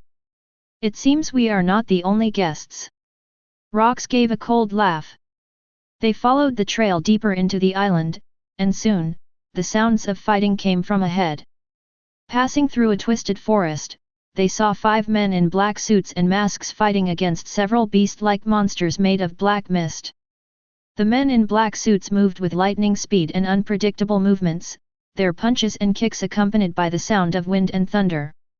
Shave, moonwalk, finger pistol, tempest kick, these are the 6 signature martial arts techniques of CP, Cypher Paul, a secret intelligence agency directly under the world government.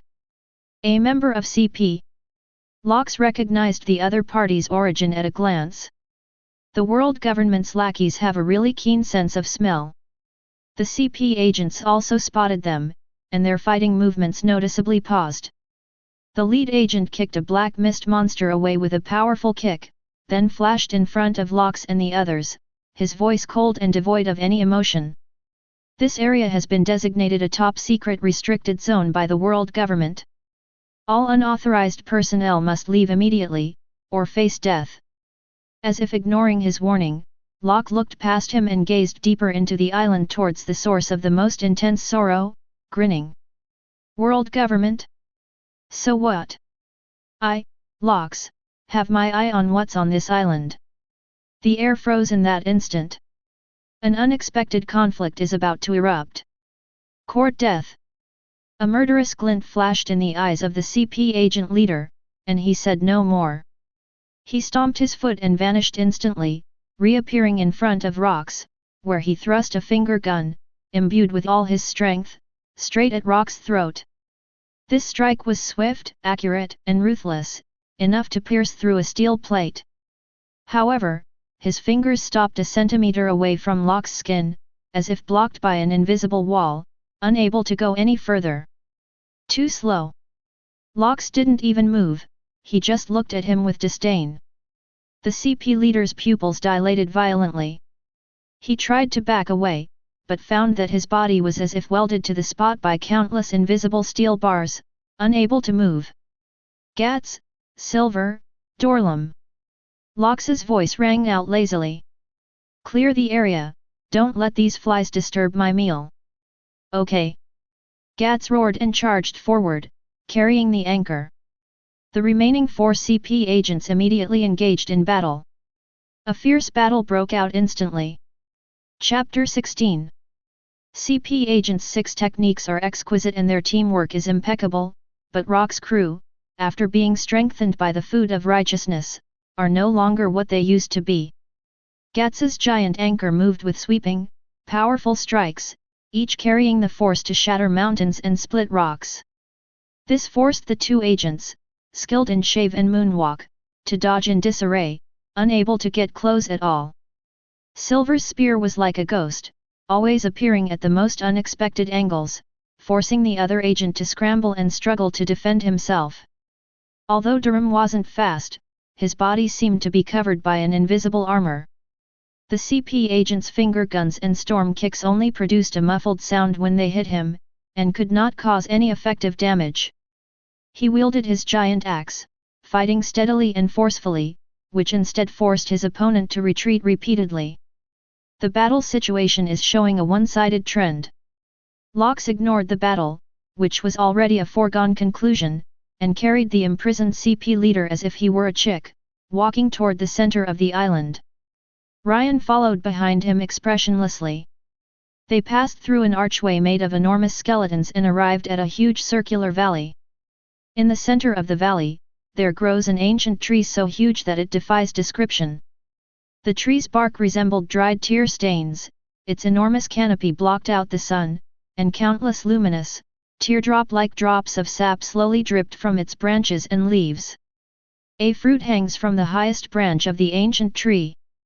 The fruit was crystal clear, radiating a soft, soul-like glow, and pulsating rhythmically, like a living heart.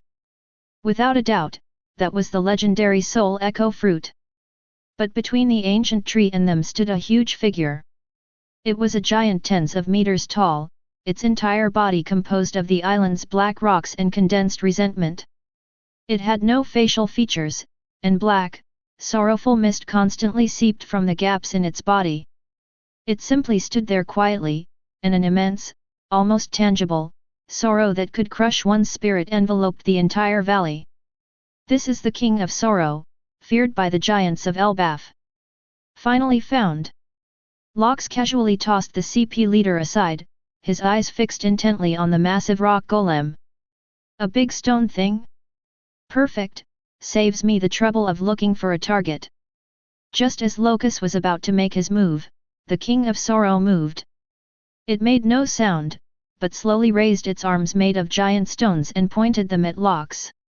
An invisible spiritual shockwave, composed purely of sorrow and despair, swept in like a tsunami. Behind Lox, Ren frowned.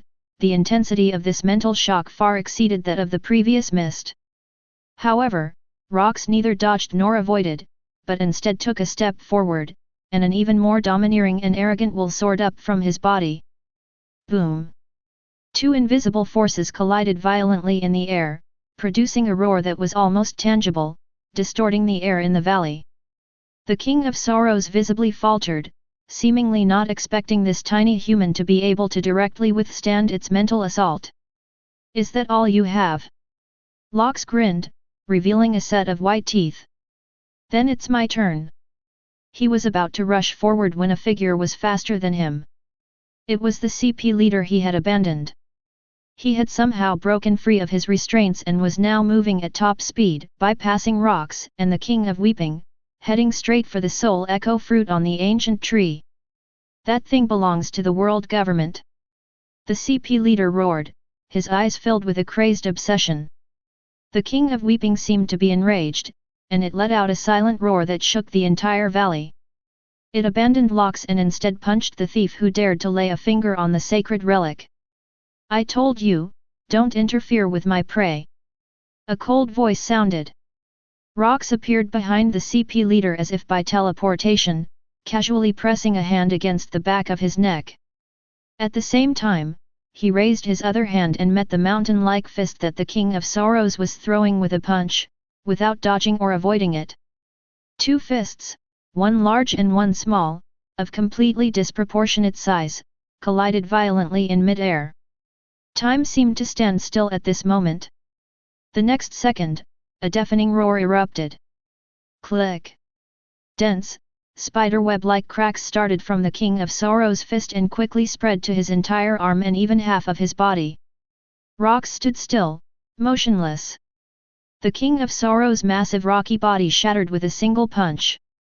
Outside the valley, Gats, Silver, and Arum, who had just finished off their opponents, arrived and witnessed this breathtaking scene. They surrounded the CP leader, whose face was ashen, cutting off all his escape routes. Rox shook his fist as if he had just swatted a fly. Inside the valley, shattered rocks were still rolling down, and the dust and smoke had not yet dissipated. The members of the Rox pirates, including Gats, Silver, and Arum who had just arrived, were still reeling from the shock of their captain smashing the King of Sorrow with a single punch. Locke, however, acted as if nothing had happened, dusting off his hands and staring intently at the ancient tree that blocked out the sky. His eyes were like those of a gourmand eyeing an exquisite delicacy, filled with naked possessiveness. All right, stop standing there like an idiot. Lox turned around and shouted to the still-dazed crew, Rain, get your biggest plate ready. Silver, Go pick that fruit, be careful not to break it. Yes. Silver responded, his body swaying, his toes lightly touching the steep rock face a few times, like a nimble ape, and in a few breaths he had climbed up the branches of the ancient tree. He carefully avoided the constantly dripping, glowing sap that resembled teardrops, and approached the soul echo fruit hanging at the highest point. Gats and Durum, on the left and right, surrounded the CP leader who had been casually tossed to the ground by rocks. The man's face was ashen. That brief exchange had not only shattered the King of Sorrow, but also completely destroyed his pride and fighting spirit as an elite agent of the world government. He now understood just how monstrous the monster he was facing truly was. Captain, what should we do with this guy? Gats, carrying the anchor, asked in a muffled voice. Tie him up first, just make sure he doesn't die. Rox waved his hand, focusing all his attention on the fruit that was about to be his. Don't spoil our meal by serving up something that's not even an appetizer. Silver's figure moved through the huge canopy and soon arrived at the foot of the fruit. The closer you get, the more you can feel the strange fluctuations emanating from the fruit, like the breath of a living thing, each pulse drawing in the surrounding light and darkness. Chapter 17. Silver did not touch it directly with his hands, but instead gently flicked it with the scabbard, breaking off the stem connecting the fruit. The soul echo fruit detached from the branch, but instead of falling, it floated quietly in midair, emitting a soft halo. Silver carefully wrapped it in a clean piece of silk before leaping down and landing steadily in front of Locke. Captain! Locke took the fruit wrapped in silk cloth. It felt warm and smooth to the touch, and he could feel its peculiar life force even through the fabric. He grinned and handed the fruit to Ren. Head chef, it's your turn to perform. How do you bring out the best in this legendary flavor? All eyes were on Ren. Ren took the fruit, his expression more focused than ever before. He didn't rush to deal with it, but instead closed his eyes. The observation Haki spread out, gently touching the unique soul fluctuations of the fruit. In an instant, countless fragments of broken, sorrowful, and regretful thoughts flooded into Ren's mind. That was the resentment accumulated on this island over countless years, the source of the King of Sorrow's power, and the nourishment for the growth of this fruit. I see. Rain opened his eyes, a flash of understanding crossing them. This fruit cannot be cut with a knife or roasted with fire. It is a pure aggregate of spiritual energy, and any physical treatment will destroy its essence. How are we supposed to eat it? Just swallow it whole. Gats craned his neck curiously. Do not. Ren shook his head and looked at Locke. I need a catalyst, a will strong enough to neutralize the complex resentment accumulated in the fruit and guide out the purest power of the soul echo. Upon hearing this, Locke immediately understood what Rain meant, and he burst into laughter. Interesting. You mean you want to use my will as a seasoning? That's understandable. Rain nodded calmly. Place your hand on the fruit, infuse it with your will, do not resist the fruit's backlash, let the two wills collide and merge. This request sounds absurd, even somewhat dangerous. To clash with a fruit that embodies the resentment of the entire island is a risky endeavor that could easily damage one's spirit. But who is Rox? The word fear doesn't exist in his dictionary. Ha ha ha ha. Good. Let me see if the sorrow of this island is harder, or my fist is harder. Without hesitation, Rox reached out and covered the soul echo fruit with his enormous hand. He closed his eyes, and an overwhelming, domineering will surged into the fruit like a burst dam. Hum. The soul echo fruit trembled violently, its light flickering. A visible black mist emanated from the fruit, accompanied by a mournful wail, the final resistance of the island's accumulated resentment over thousands of years. However, this sorrowful mist melted and was purified as quickly as ice and snow meeting the blazing sun upon contact with Lox's arrogant will. In the valley, a fierce wind howled, accompanied by the wailing of ghosts and spirits. The crew of Locke felt the terrifying mental storm and retreated one after another, but Rain stood still and watched it all quietly. The whole process lasted about 10 minutes.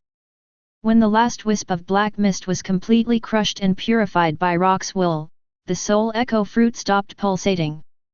Its surface glow became purer and softer than ever before, like a solidified star. Locks released his grip, letting out a long breath.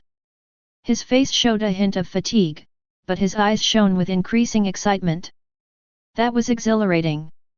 It felt like fighting an unseen opponent. Rain took the cooked fruit.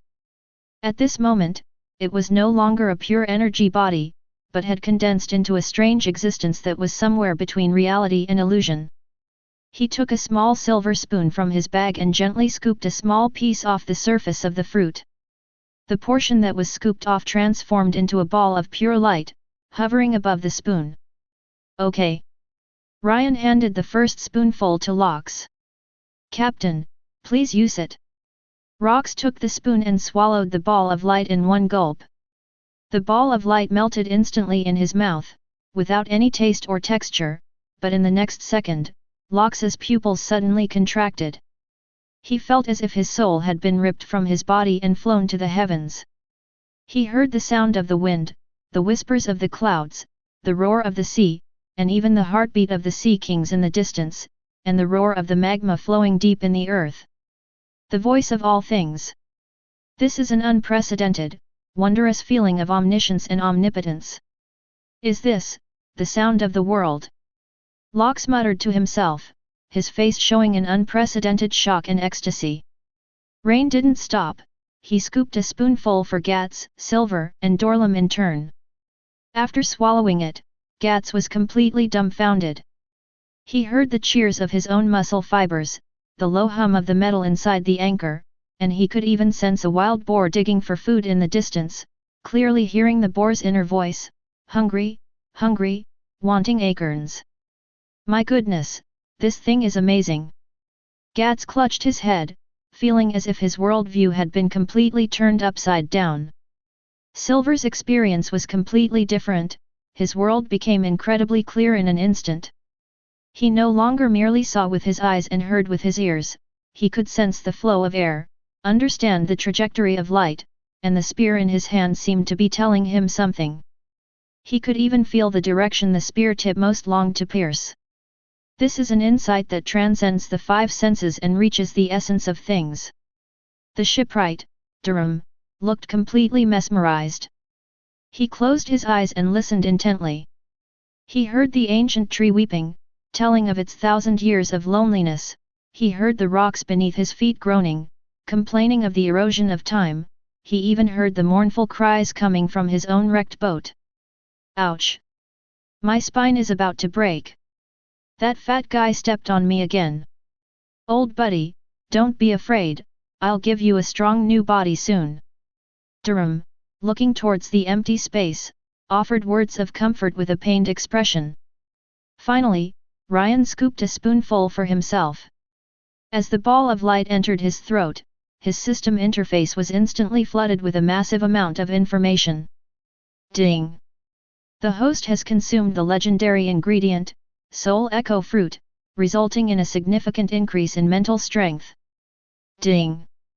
Host's observation Haki has undergone a qualitative change, unlocking a high-level ability Hear the Voice of All Things, Ingredient Limited Edition. Listen to the voice of all things, Ingredient Limited Edition. The host can clearly hear the inner voice of any ingredient, understanding its best cooking method, most suitable pairings, and hidden potential flavors. When Rain opened his eyes, the whole world seemed to have changed in his perception. He could hear the breath of every plant around him and feel the emotions of every stone. It's a feeling of being one with the world, which, for a chef, is undoubtedly a divine realm. Looking at the remaining Soul Echo Fruit in his hand, and then at the crew members who were still adapting to their new abilities, Rain smiled. The hunt yielded far more rewards than expected. Chapter 18.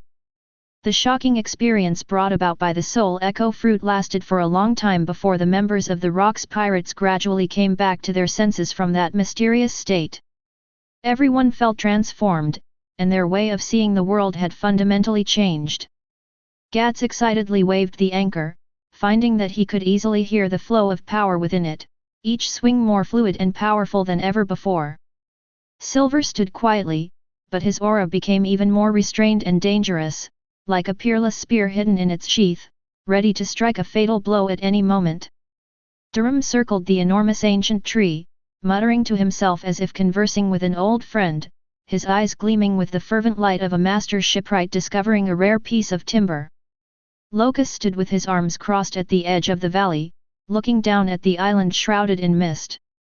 He could hear subtle information carried by the wind, the rhythm of the waves crashing against the rocks, and even vaguely sense several powerful life forms in the distant sea. This feeling of being in control made his smile even more arrogant.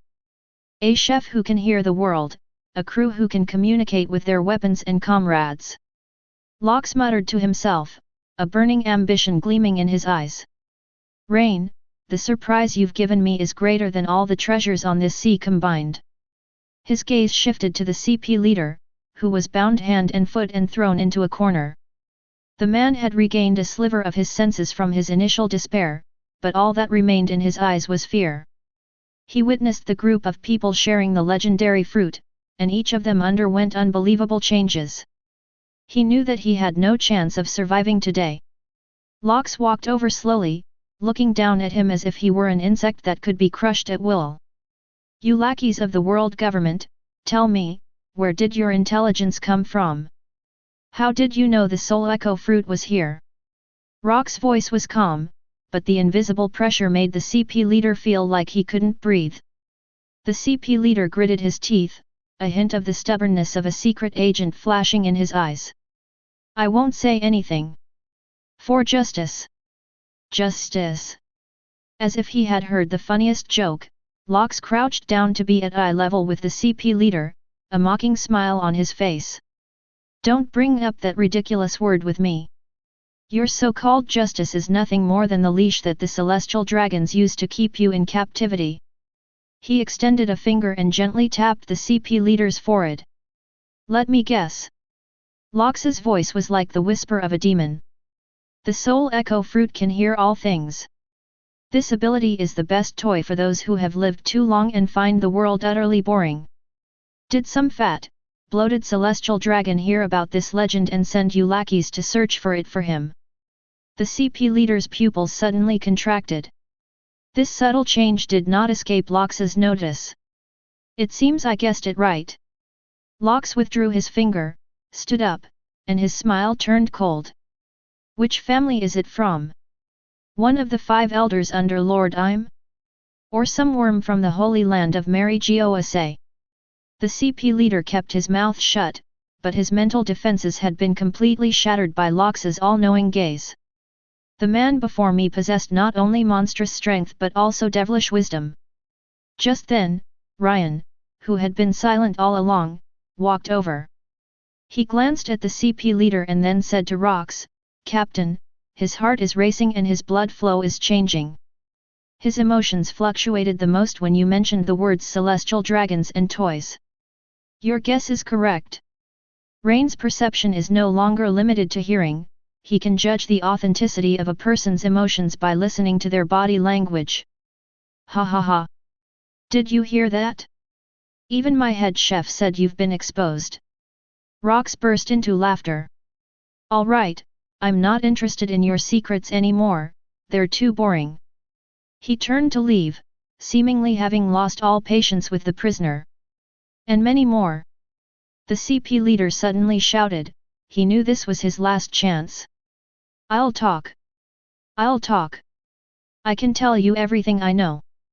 I just ask that you give me a quick death. Faced with absolute power and utterly exposed despair, so-called loyalty and integrity are worthless. However, Rox didn't even bother to turn his head. It's too late, I've lost interest. At this moment, a sudden change occurred.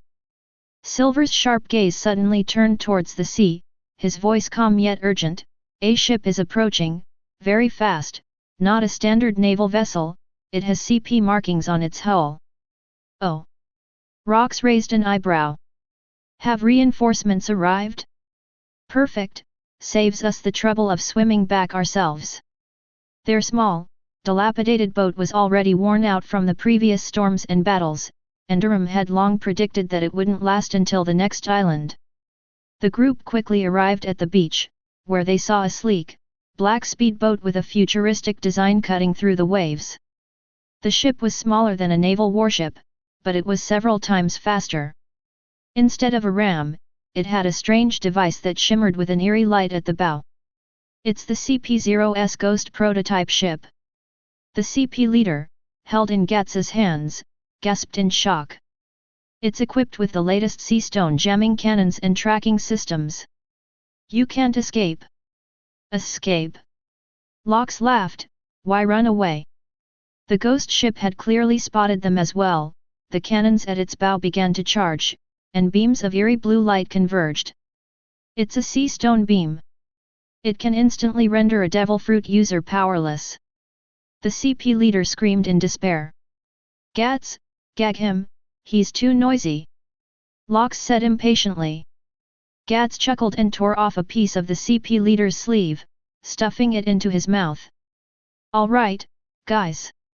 Rox flexed his wrists, a hunter's excited smile appearing on his face when he saw a new toy. Don't sink the ship. Durham needs a new home. Let's finish this quickly, our lunch break is almost here. Yes. Before the words were even finished, the sea stone beams on the ghost ship shot out, aimed directly at Locks, who was the most conspicuous person in the crowd. However, when the beam of light was still 10 meters away from Locks, it seemed to have entered an invisible swamp, its speed suddenly slowed down, and the light quickly distorted, dissipated, and finally disappeared into nothingness. The CP agents on the ghost ship were all stunned. Before they could react, a silver lightning bolt had already swept up from the shore. Silver's feet trod on the sea as if walking on flat ground. The soul echo fruit gave him a completely new understanding of the sounds of wind and water. He could easily borrow their power, making him several times faster than before. He left after images on the sea, and bullets couldn't even track his trajectory. In the blink of an eye, Silver had already boarded the deck of the ghost ship. Chapter 19. Enemy Attack. The CP agents on the ship reacted quickly, immediately drawing their weapons and surrounding the ship. They are all candidates for CP-0, and their abilities far surpass those of the previous CP-9. But they were facing a monster whose strength had soared once again after consuming a legendary fruit. Silver's spear seemed to come alive in his hands. He could clearly hear the next move of every enemy and see the trajectory of the bullets as they were about to fly. The spear danced like a silver dragon emerging from the sea, each parry and thrust executed with exquisite precision. Silver did not kill them, he simply used the barrel and shaft of his gun to knock them away and knock them unconscious. The whole process was smooth and fluid, more like an elegant dance. Meanwhile, Gats was so anxious watching Silver unleash his power that he scratched his head in frustration. Captain! I want to go too. Go ahead, but don't damage the ship's planks. Rox waved his hand. Okay. With a roar, Gats propelled himself forward with a powerful stride, his massive body shooting into the sky like a cannonball, soaring hundreds of meters across the sea before crashing into the stern of the ghost ship with a deafening roar. Ha ha ha! Your Grandpa Gats is here! He swung the giant anchor and swept it across the remaining CP agents. After consuming the soul echo fruit, Gats could feel the power surging within the anchor, each swing producing a muffled sonic boom. The CP agents' ironclad strength was as fragile as paper in front of Gats. They were all smashed to pieces, broken, and collapsed to the ground. In less than 5 minutes, the world government's latest technological marvel, along with its elite agents, was utterly and swiftly suppressed by the Rox pirates. Durham was the first to rush onto the ship. He stroked the smooth metal hull and felt the intricate internal structure, his eyes welling up with tears of excitement. It's the keel of the treasure tree atom. And the armor is made of shape memory alloy. My God! This is a work of art. This is the ship of my dreams. Lox and Rain finally boarded the new ship leisurely. Not bad. Lox looked around and nodded in satisfaction. The space is big enough, and the kitchen looks much better than the previous doghouse. He kicked the terrified CP0 captain aside, swaggered into the captain's chair, and grinned at his crew. All right, guys. Clean up the battlefield, set sail. Our new home is here. The ghost ship lay silently in the harbor of Whispering Shadow Isle, completely out of place with its eerie and sinister surroundings. This special agent ship, representing the highest level of technology of world governments, has now changed hands. The crew members are cleaning up the battlefield with great enthusiasm. Gats gleefully piled the stunned CP agents into a corner of the deck like sacks, looting them of all their valuables while muttering, "You got to ride on such a nice ship, you should at least pay the toll." Silver stood silently on the lookout tower, adjusting to his newfound senses. His gaze seemed to pierce through the mist, revealing the tracks of schools of fish swimming several nautical miles away. The enhancement brought to him by the Soul Echo Fruit was a realm that every assassin could only dream of. The most excited person on the ship was undoubtedly the shipwright, Durham.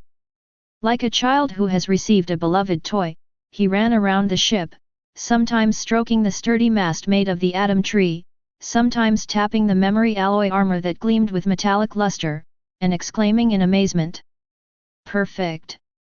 This is simply a perfect creation.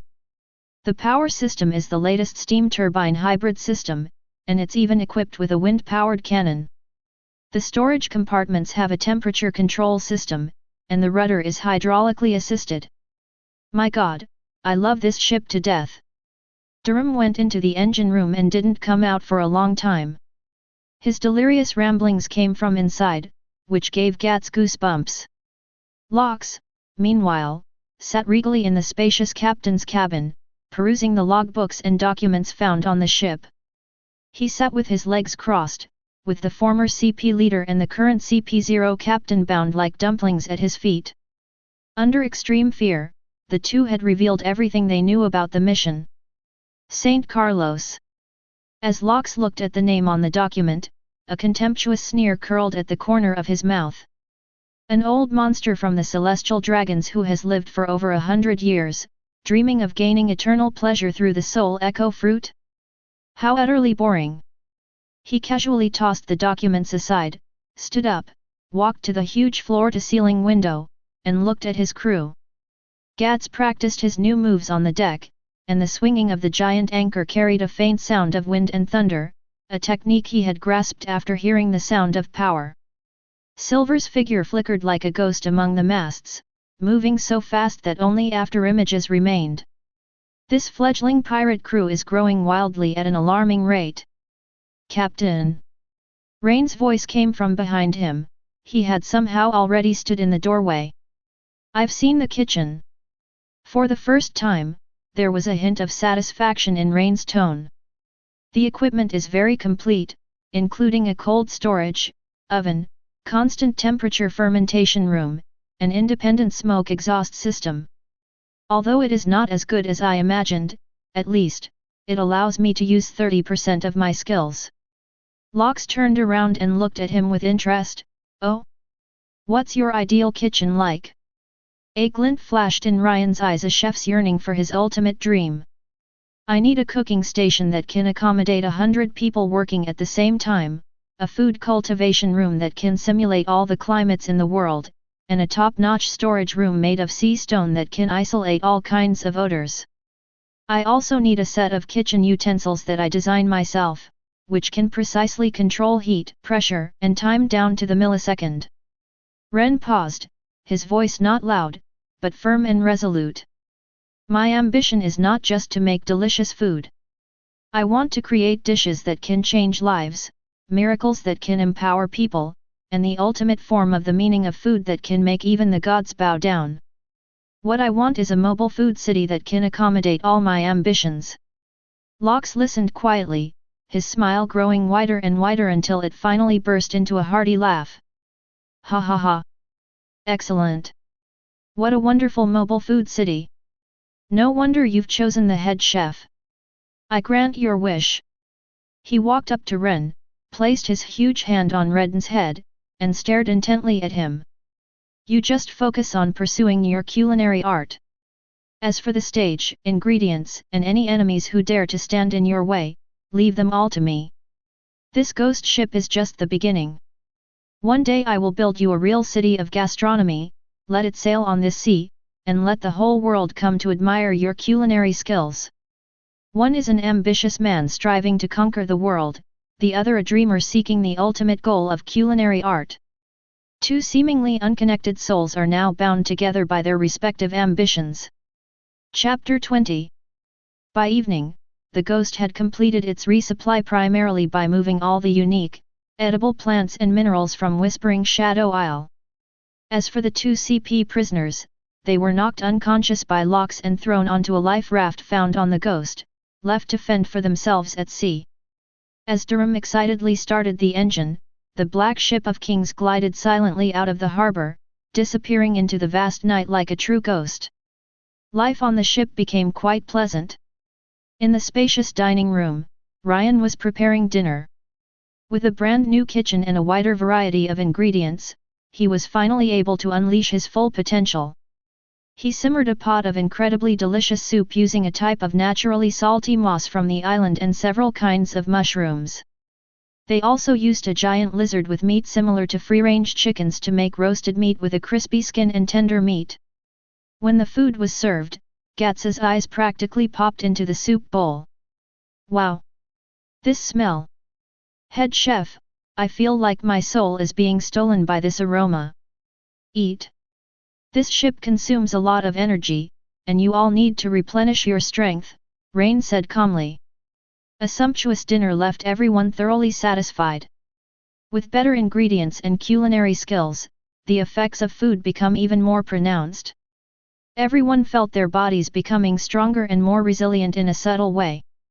After dinner, Rox gathered everyone together. He spread a huge nautical chart on the table. It was the latest version of the world government's internal nautical chart, which he had found on the ghost ship. It was 100 times more accurate than the ones circulating in the market. Our next goal. Rox traced his finger across the nautical chart, finally placing a heavy tap on a place called Radiant Island, located in the first half of the Grand Line. According to the information from those two good-for-nothings, the celestial dragon Saint Garima's vacation villa is located here. He comes here every year to escape the summer heat and enjoy the delicacies and toys he has collected from all over the world. A cruel smile curled at the corner of Locke's lips. Didn't he want the soul echo fruit as a toy? Then let's go tell him that we've already eaten his toy. Gats slammed his hand on the table excitedly, yay! Let's go beat up the celestial dragons. I've been wanting to get my hands on those guys who look like light bulbs for ages. Durham said with some concern, Captain, those are celestial dragons. The world government will definitely send a large force to protect them, and there might even be a marine admiral among them. So what? Rox interrupted him, his arrogant and domineering aura flashing by in an instant. Perfect, let the world government and those high and mighty celestial dragons remember our names. He looked at Rain, head chef, are you ready? Let's go and see what good things are hidden in the kitchens of the so-called world's elite. Ryan was wiping his kitchen knife when he heard this and paused. He raised his head, his eyes calm and undisturbed. I'm not interested in their kitchen. After a pause, Rain added, I just wanted to see if meat roasted with celestial dragons as firewood would taste better. As soon as these words came out, the whole place fell into silence. Then, Rox burst into laughter louder than ever before. The ghost sailed through the unpredictable waters of the Grand Line for nearly half a month. The ship's performance far exceeded Durham's expectations. It was not only incredibly fast but also had a robust hull, making it capable of easily handling all kinds of extreme weather. Durham practically lived and ate in the captain's cabin and engine room, taking care of every part of the ship like a lover, constantly muttering "my darling," which gave Gats goosebumps. Life on the ship became much more colorful because of Ryan's presence. The daily meals became the most anticipated feast for the crew. Ryan made full use of the ship's advanced equipment and the ingredients he replenished along the way to showcase his culinary skills. From the bursting octopus balls made from giant deep-sea squid to the crystal jelly made from the fins of flying fish, and the smoked ham made from wild boar from the island, each dish refreshes the crew's understanding of delicious food. Under the combined effects of the food of righteousness and the fruit of soul echo, their strength increased at a visible rate. Gats is now able to lift the giant anchor with one hand and unleash a punch with a shockwave. Silver's marksmanship became increasingly unpredictable. He could even lock onto the left eye of a seagull hundreds of meters away simply by smell, without firing a shot. Durham's defenses became even more astonishing. He tried to smash his body against the reef, and the reef shattered without breaking a single skin. The Rocks pirates, this nascent sea monster, are accumulating power in the most ruthless way, waiting for the moment to make a name for themselves. Finally, guided by the nautical chart, a dazzling island appeared on the horizon. That is the Island of Glory. The entire island appears to be made of gold and jewels, with extremely luxurious architecture that reflects a dazzling light under the sun. The harbor was filled with all sorts of magnificent ships, and the air was thick with a nauseatingly sweet smell that was a mixture of money and perfume. "Pa! This place is so bright it hurts my eyes." Gats stood at the bow of the ship, looking disgusted. "It doesn't look like a good place. This is the capital of the Kingdom of Prospect, a member state of the world government, and a famous luxury goods trading center and resort." Silver observed the port through his binoculars and calmly said, "The defenses are very tight. There is a navy stationed in the port, and the city is full of Kingdom Knights and CP plainclothes officers. How do we get in? Should we just fight our way in?" Gats is already itching to get started. "Don't worry." Lox waved his hand, a playful smile on his face. "We should deal with such hypocritical places in a more civilized way." They docked the Ghost at a secluded cliff, changed into civilian clothes seized from CP agents, boarded a small boat and mingled with ordinary merchant ships, and quietly landed on the island. The moment you set foot on the land of Radiant Island, an air of extravagance washes over you. The streets are paved with white marble, and the shops on both sides display a variety of precious jewelry, fashion, and art. The pedestrians on the street were all wealthy and noble, dressed smartly, with arrogant expressions on their faces. "I really want to smash this place to pieces with an anchor," Gats muttered to himself. They went into what looked like the most luxurious restaurant, intending to gather some information first. The restaurant's interior was resplendent with gold and silver, crystal chandeliers hanging from the high dome, and tableware made of pure silver. The waiters were dressed in impeccably tailored tuxedos and were very polite. However, when the menu was served, the expressions on the faces of Lox and his companions became somewhat strange. Golden baked snails, 800,000 berries. Diamonds adorning caviar, 1.5 million berries. 7-colored crystal soup, 3 million berries. Gats stared at the menu, his eyes practically bulging out of their sockets. "This is highway robbery. Is this soup made of gold? It's so expensive."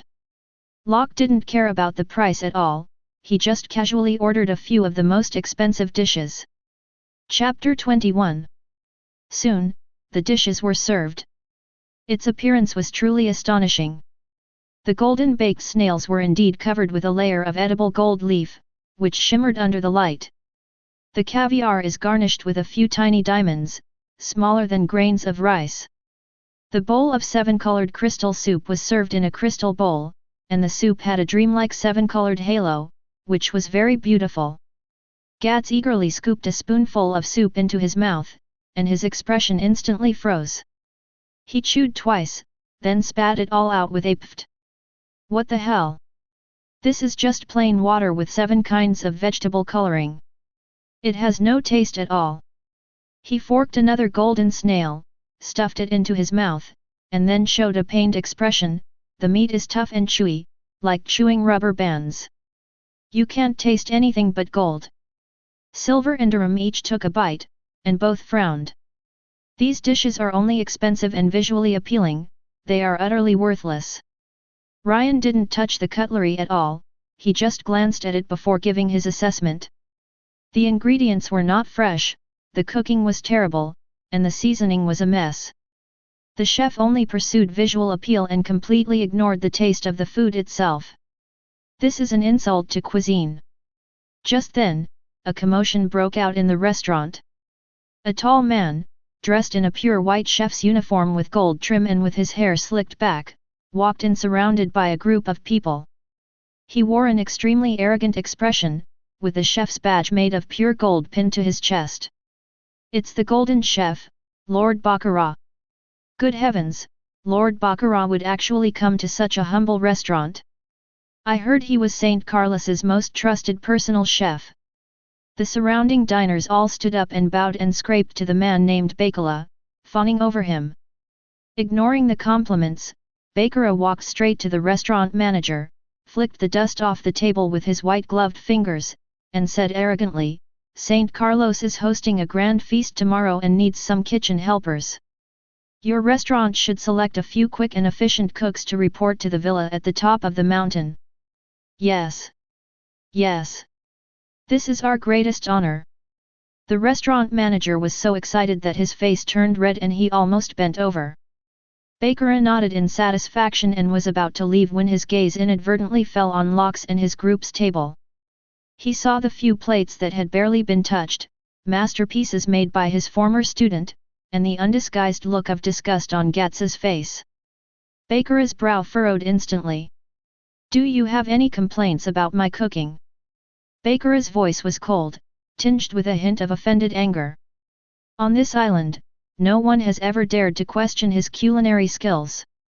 The air in the restaurant seemed to freeze instantly. Everyone looked at Rox and his group as if they were dead. Just as Gats was about to explode, Rox smiled and raised his hand to stop him. Locke stood up, a warm smile on his face, and said to Baccarat, "Master Chef, you've misunderstood. We're not dissatisfied with your cooking." He paused, then his smile became playful. "We just felt that this stuff, which is worse than pig feed, doesn't deserve to be called a dish." One sentence was like pouring a ladle of cold water into boiling oil. The entire restaurant instantly erupted in chaos. "What did you say?" Chef Baccarat's face instantly turned a deep purplish red, his arrogant expression cracking like shattered porcelain. He stared intently at Locke, his eyes blazing with a murderous rage. On this glorious island, he was the emperor of the culinary world and a favorite of the celestial dragons.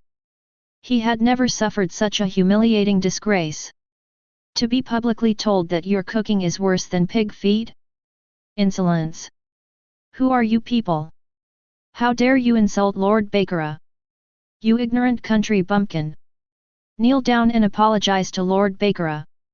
The surrounding noble diners also began to clamor, seeing this as a perfect opportunity to demonstrate their loyalty to the head chef. The restaurant's guards drew their swords and surrounded Locke and his group, creating a tense atmosphere. Gats grinned, revealing a set of white teeth, and clenched his huge fist so hard it cracked. Durham and Silver also stood up silently, their eyes turning cold. "A chaotic battle seems imminent." And many more. A clear, youthful voice broke the noise. Rain stood up from his seat, walked to the table, looked at the few fancy dishes, then looked up and calmly stared at the furious Baccarat. "He's right." Ryan's voice wasn't loud, but it reached everyone's ears clearly. Using gold leaf to cover up the aging of snail meat, using the glitter of diamonds to distract people from the fishy smell of caviar, and using pigments and lighting to create a fake soup color. You're not cooking, you're deceiving diners' palates, and it's a desecration of the ingredients themselves. Every word Ryan uttered was like a precise scalpel, dissecting Baccarat's glamorous facade and revealing the sordid truth behind his culinary skills. Baccarat's body trembled violently, half from anger and half from shock. He couldn't believe that this child, who looked only 7 or 8 years old, could see through all his proud skills and secrets at a glance. You are talking nonsense." Bakura roared, his bravado masking his fear. You little brat who hasn't even grown a beard yet, what do you know about fine cuisine? Fine cuisine is about letting the ingredients shine on their own, rather than gilding them with gold and diamonds. Ryan's tone remained calm, yet carried an unquestionable authority. Since you're not satisfied, then we'll settle this like a chef. He held up his little finger and pointed at Bakura. I challenge you to a food battle. Food wars. The moment the word was uttered, the entire restaurant fell into a deathly silence once again. Everyone was looking at Ren as if he were crazy. An unknown child dares to challenge the Celestial Dragon's personal chef, the Golden Chef Bakura? This is the biggest joke in the world. Bakura was taken aback for a moment, then burst into hysterical laughter. Ha ha ha ha. A food battle? You? Fine. Fine. I accept your challenge. You asked for it. Just when I was wondering how to find a reason to thoroughly humiliate these arrogant fools, they actually offered themselves up to me. Bakura is going to crush this brat's dignity in front of all the nobles on the island. Since it's a food battle, there must be a wager. Lox spoke up leisurely from the side, a smile of anticipation on his face. If we win, my head chef will be the chef for tomorrow's feast. What if you lose? Bakura asked menacingly. We lose. Lox's smile turned dangerous. You can have all our heads at your disposal. Chapter 22. This bet is no small one. Okay. It's a deal. Fearing the other party might change their mind, Bakura immediately agreed. The time is tomorrow at noon. The location is the square of St. Carlos's villa. I want the whole island to witness how you lose like a dog. With that, Bakura turned and left. He was going to arrange this public execution immediately, and he wanted to make this food battle another peak in his reputation. The news spread like wildfire throughout the entire Isle of Glory. The gimmick of the Celestial Dragon's personal chef facing off against a mysterious junior chef instantly ignited the gossip-loving spirit of all the upper class. In their view, this was not a duel at all, but an entertaining performance, a drama about arrogance and destruction. The next day at noon, the courtyard square of St. Carlos, located on the hilltop, was already packed with people. Two extremely luxurious cooking stations were set up in the center of the square, one made of pure gold and the other of silver. Saint Garima, the Celestial Dragon, wearing his signature bubble hood, sat on a high, jewel-encrusted throne, looking down with a bored expression. Beside him stood rows of indifferent-looking bodyguards in black, as well as the king and ministers of the Kingdom of Glory. Bakura, dressed in his most magnificent chef's uniform, ascended the golden cooking station amidst cheers, like an emperor about to ascend the throne, enjoying the spotlight. As for Rain, he was simply wearing a clean and plain short jacket and silently walked up to the relatively unassuming silver kitchen counter. Behind him stood four men, Lox, Gats, Silver, and Arum, who seemed out of place in their surroundings, like a group of barbarians who had broken into a palace. Ha ha ha! What a spectacle! Anyone who didn't know better would think it was a public execution. Gats, carrying the anchor, laughed nonchalantly. Quiet down, don't disturb the head chef. Silver reminded him in a low voice. The theme of the food wars was soon announced, arbitrarily chosen by St. Carlos Light. This is an extremely abstract and tricky topic. Upon hearing the topic, Bakura's face lit up with a confident smile. This is precisely his area of expertise. Bakura clapped his hands, and his assistants immediately carried in a huge crystal tank containing a strange deep-sea fish that glowed with fluorescence, the iridescent eel. Next came glowing mushrooms, spices that could create star trails in the dark, and a whole box of gold leaf and diamond powder. What he wanted to create was a dish that was dazzling in both its ingredients and its presentation. On the other hand, on Redden's side, there were only a few very ordinary things on his kitchen counter. A bag of flour, a few eggs, some milk, and a basket of the most common red berries that can be found anywhere on the island. Upon seeing this, the audience burst into laughter. He wants to use these things to create light? Is he trying to make a leavened pancake? It seems he has given up. How pathetic! Baccarat gave a disdainful snort, not even bothering to look at Ren again, and began his flamboyant performance.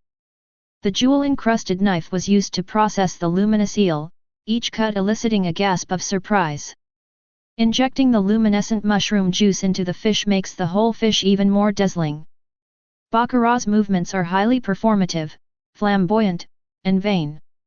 Ryan simply mixed the flour, eggs, and milk together quietly, kneading the dough.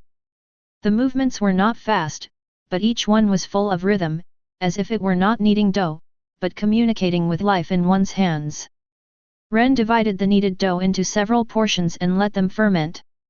Then, Ryan began to process the red berries, crushing them and filtering the pure red juice through fine gauze. Time passed by minute. Baccarat's dish was the first to be completed. That was a dish called Deep Sea Stars. The glowing eel was grilled to perfection and placed on a black plate. Its body emitted a faint blue glow, and it was adorned with luminous mushroom sauce and diamond powder, like a galaxy in the deep night sky, beautiful and breathtaking. When the dishes were served, the entire room erupted in thunderous applause. Saint Carlos also showed a rare expression of interest. At that moment, Ryan had just put his fermented dough into the frying pan. Sheila. The bland sound contrasted sharply with the dazzling sound and light effects on the other end of the baccarat. Soon, Ryan's meal was ready. It was just a few ordinary pancakes baked to a golden brown, served with a small dish of red berry sauce on the side. It is simple, plain, and even a little shabby. Compared to the deep sea stars of Bacala, it's like comparing a firefly to the moon. The laughter grew louder. It's over, no doubt about it. This is what happens when you're arrogant. Bacara's smile was one of extreme smugness. However, the moment Ryan poured the dish of red berry sauce over the steaming muffins, a change occurred. The warm muffin seemed to possess a certain magic. The moment it came into contact with the seemingly ordinary berry sauce, an indescribable, warm, and gentle aroma burst forth. It wasn't the aroma of food, it was a scent, like the first rays of dawn breaking through the clouds and falling on the earth. Warm, pure, and full of hope. The fragrance was like an invisible hand, instantly soothing the restlessness, arrogance, and vanity in everyone present.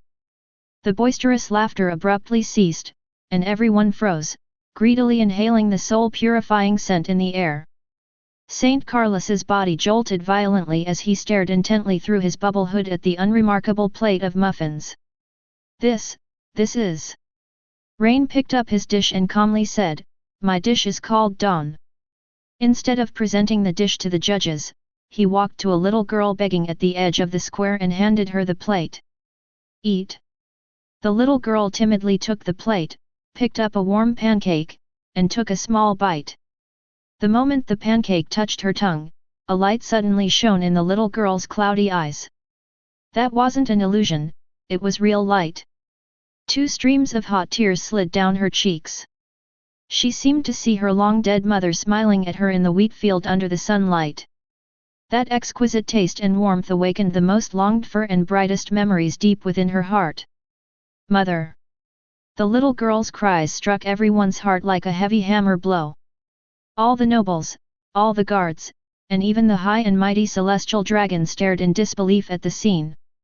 They sensed something they had never experienced before from that plate of pancakes' true light. Chapter 23. Bacara's face was ashen. He looked at his cold, ornate, yet soulless deep sea stars, and then at Rain's dawn that could bring tears to one's eyes and awaken hope. He knew he had lost, utterly and completely. No. Impossible. Baccara retreated, looking utterly dejected. "I am the golden chef. You lose." Lox's voice rang out behind him, like the pronouncement of death. Saint Carlos abruptly rose from his throne, pointing at Ren, his voice sharp and piercing with agitation. You dish! Make me another one." No. Make 100. I want you to be my personal chef. His guards immediately stepped forward to arrest him. However, Rox stepped in front of Ren first, raising his head to look at the high and mighty celestial dragon, a cruel and arrogant smile on his face. Sorry, but you can't lay a finger on my head chef. Lox took a step forward, and an incomparably terrifying aura soared into the sky, instantly enveloping the entire square. All right, that's the end of the appetizer. Lox cracked his neck, making a series of snapping sounds. Now, it's time for the main course. Lox's words were like a thunderclap, exploding in the deathly silent square. Saint Garima's bodyguards finally broke free from the terrifying conqueror's Haki. They were the world government's most elite force, daring to wield their swords against pirates of any level. A dozen CP0 members dressed in black suits instantly drew their weapons and pounced on Rox from all directions like ghosts. Their movements were swift and their teamwork was perfect, blocking all escape routes. Protect Saint Carlo. However, they are fast, but someone is faster than them. Ha ha ha. It's finally my turn, old Gats, to stretch my muscles. With a loud shout, Gats's massive body, like a moving mountain, crashed down in front of Rox. He didn't even use the huge anchor, instead, he directly met the first CP0 member who rushed in with his fist, the size of a sandbag. A hint of disdain flashed across the CP0 member's face. His iron body was strong enough to withstand artillery shells, so what was a mere fist? Boom! A dull, jarring thud that made your teeth ache. To everyone's horror, the CP0 member's prized iron-clad defense shattered like a fragile eggshell.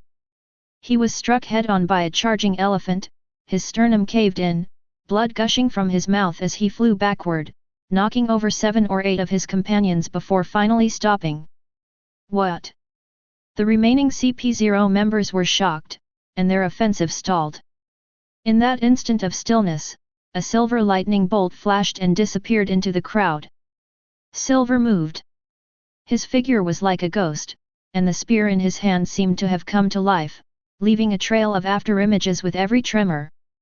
He didn't kill anyone, but the tip and shaft of the gun always managed to strike the most vulnerable joints of each CP0 member, the wrist, knee, throat, etc. at the most tricky and unbelievable angles. Dang dang dang! After a series of rapid, sharp cracking sounds, like raindrops hitting banana leaves, none of the dozen or so CP0 elites were able to stand up again. They either clutched their wrists or hugged their knees and collapsed to the ground in pain, their weapons scattered all over the place. The whole process was fluid and fast, almost dazzling, more like an elegant yet cruel dance. Tisk, Captain, these guys' bones are much brittle than sea kings, they're not tough at all. Silver stood with his gun holstered, his tone indifferent, as if he had only done a trivial thing. On the other side, Shipwright Durham silently walked to Redden's side. He didn't make a move, but guarded his head chef like an iron tower. Any guards who tried to get close were driven back by his cold, iron-like eyes. From the moment Lox spoke until all the guards fell, the entire process took only a dozen or so breaths. The nobles in the square were terrified. They stared wide-eyed at the surreal scene, their bodies trembling uncontrollably. Their CP0, which they were so proud of and which represented the highest fighting force of the world government, was so utterly vulnerable in front of these few people. Saint Carlos was stunned. Through his bubble hood, he stared intently at Rox, a hint of fear showing on his pampered face. Who exactly are you people? Ignoring him, Rox walked straight up to the CP0 member who was half dead from a punch, stepped on his chest, and looked down at him, asking, "Tell me, where is the most valuable thing on this island?" Bah! I would never betray the world government. That person still wanted to maintain his last bit of integrity. Locke laughed and turned to look at Ryan. "Head chef, it seems our main course isn't quite appetizing enough. This guest doesn't seem to have much of an appetite." Ryan understood immediately. He picked up a plate of the remaining muffins, knelt down in front of the man, and held the plate up to his nose. That warm, pure scent of dawn, capable of awakening all beautiful memories, surged in once more like a tide. The CP0 member's body trembled violently, and his will was rapidly crumbling. On one side was the excruciating pain of both body and mind, and on the other side was the ultimate temptation that could redeem his soul. This kind of torture is more terrible than any other form of torture. I said. He finally broke down. In the deepest part of the mountaintop villa, in the golden treasury, there are treasures plundered from all over the world, and the heavenly gold surrendered by the kingdom of Prispa. Very good. Rox nodded in satisfaction. He lifted his foot, his gaze sweeping over everyone present, finally settling on the high and mighty celestial dragon. His voice wasn't loud, but it carried clearly throughout the entire square, exuding an undeniable arrogance and authority. I'm in a good mood today, so I'll spare your lives for now. All the treasure on this island is mine. Also. Locke pointed to the gold chef Baccarat, whose confidence had been completely shattered. This man's cooking is an insult to food. From today onward, I do not wish to hear the title of Golden Chef again on this sea. Upon hearing this, Bacala turned ashen-faced, his legs gave way, and he collapsed to the ground. He knew he was finished. Not only his cooking skills, but his entire life had been sentenced to death by this man. Saint Carlos trembled with rage. Pointing at Rox, he screamed, "Insolence! How dare you steal the treasure of my world nobles? The Admiral will be here soon. None of you will escape." Admiral! Locke seemed to have heard the funniest joke. He threw his head back and laughed, his laughter filled with an air of domineering arrogance. Then let them come. Let the world see if so-called gods really shed blood. Having said that, he ignored the terrified audience and turned to wave to his crew. Gats, go and bring our spoils back. Silver, Durham, watch over our head chef. Oh! Gats excitedly hoisted the anchor and strode toward the treasure vault of the hilltop villa, each step causing the ground to tremble slightly, like a bull about to break into a china shop. Lox walked over to Ryan and ruffled his hair, his smile full of approval and affection. Head chef, how is today's main course? Looking at the farce that had been caused by his dish, a faint smile finally appeared on Ryan's calm face. The heat is just right. Chapter 24. The Isle of Glory has been ravaged like never before. Gats was like a mouse in a rice bin in the gold vault. He stuffed everything that looked shiny, whether it was gold bars, gems, or ancient artifacts, into several huge sacks he found in the vault. When he returned to the square carrying several small mountains of treasure, the nobles' eyes nearly popped out of their sockets, and they were so heartbroken that their hearts ached, but not one of them dared to utter a sound. The Rox pirates sailed away triumphantly under the watchful eyes of all the island's elites.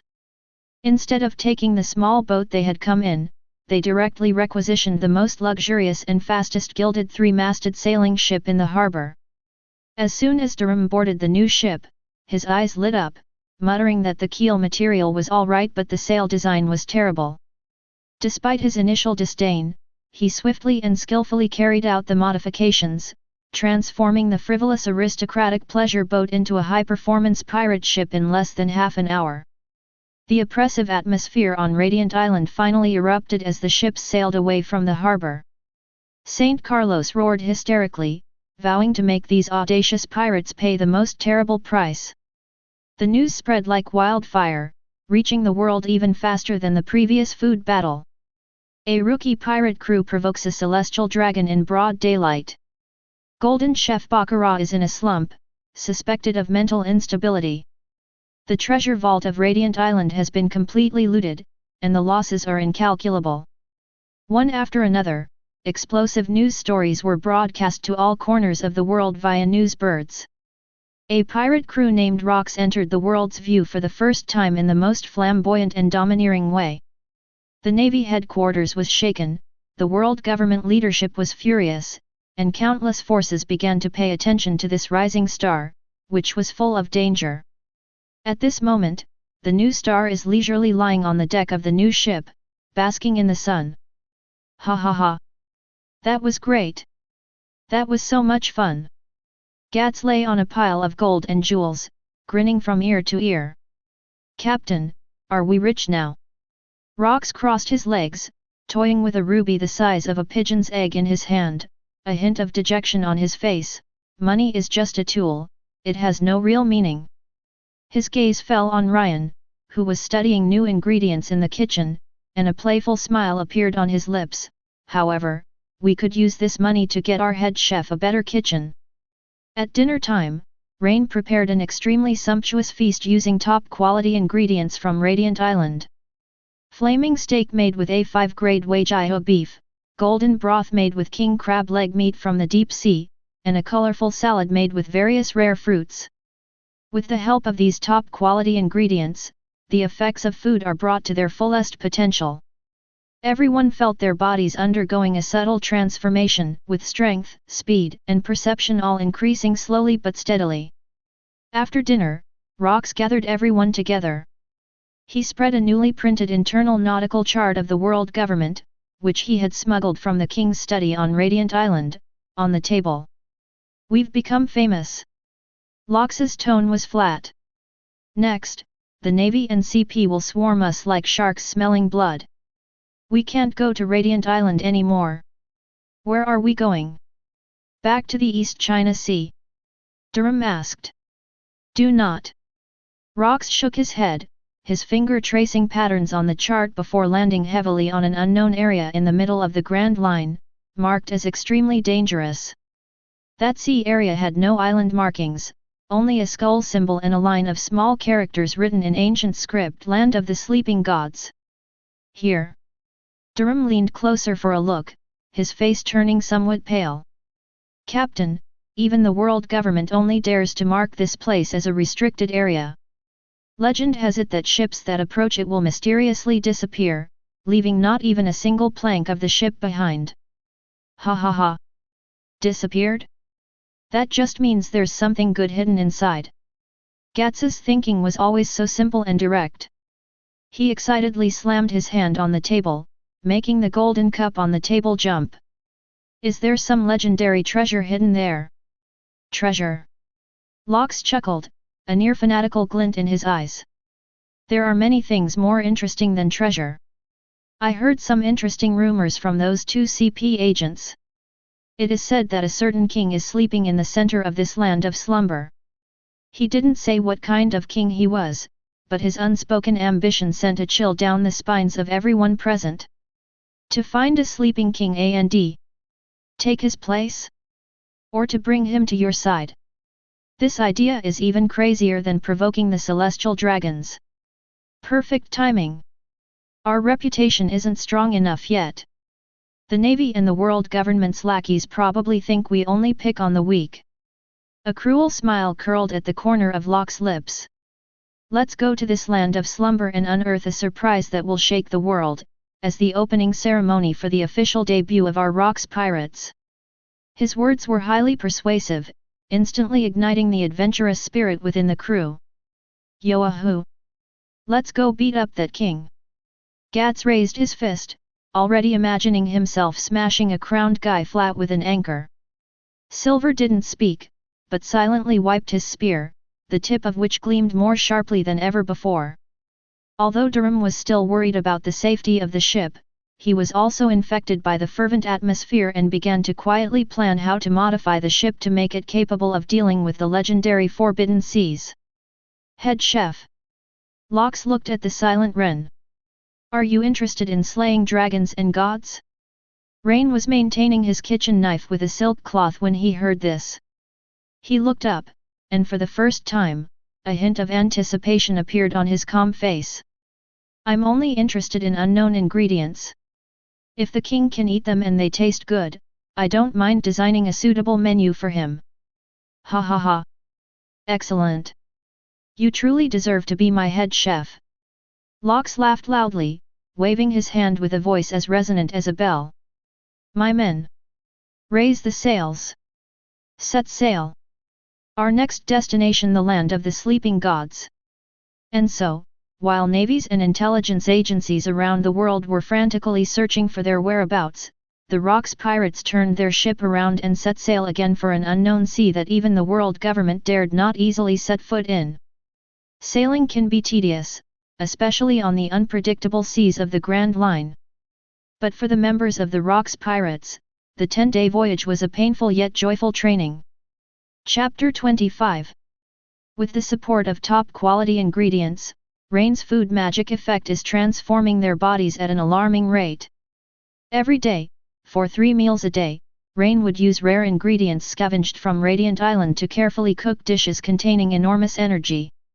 My experience points and cooking skill points are steadily increasing, and it seems that it won't be long before I can advance to the next level of cooking skill. Master level. Ren has been looking forward to this level of culinary skill for a long time. Gats felt that he was stronger every time he woke up.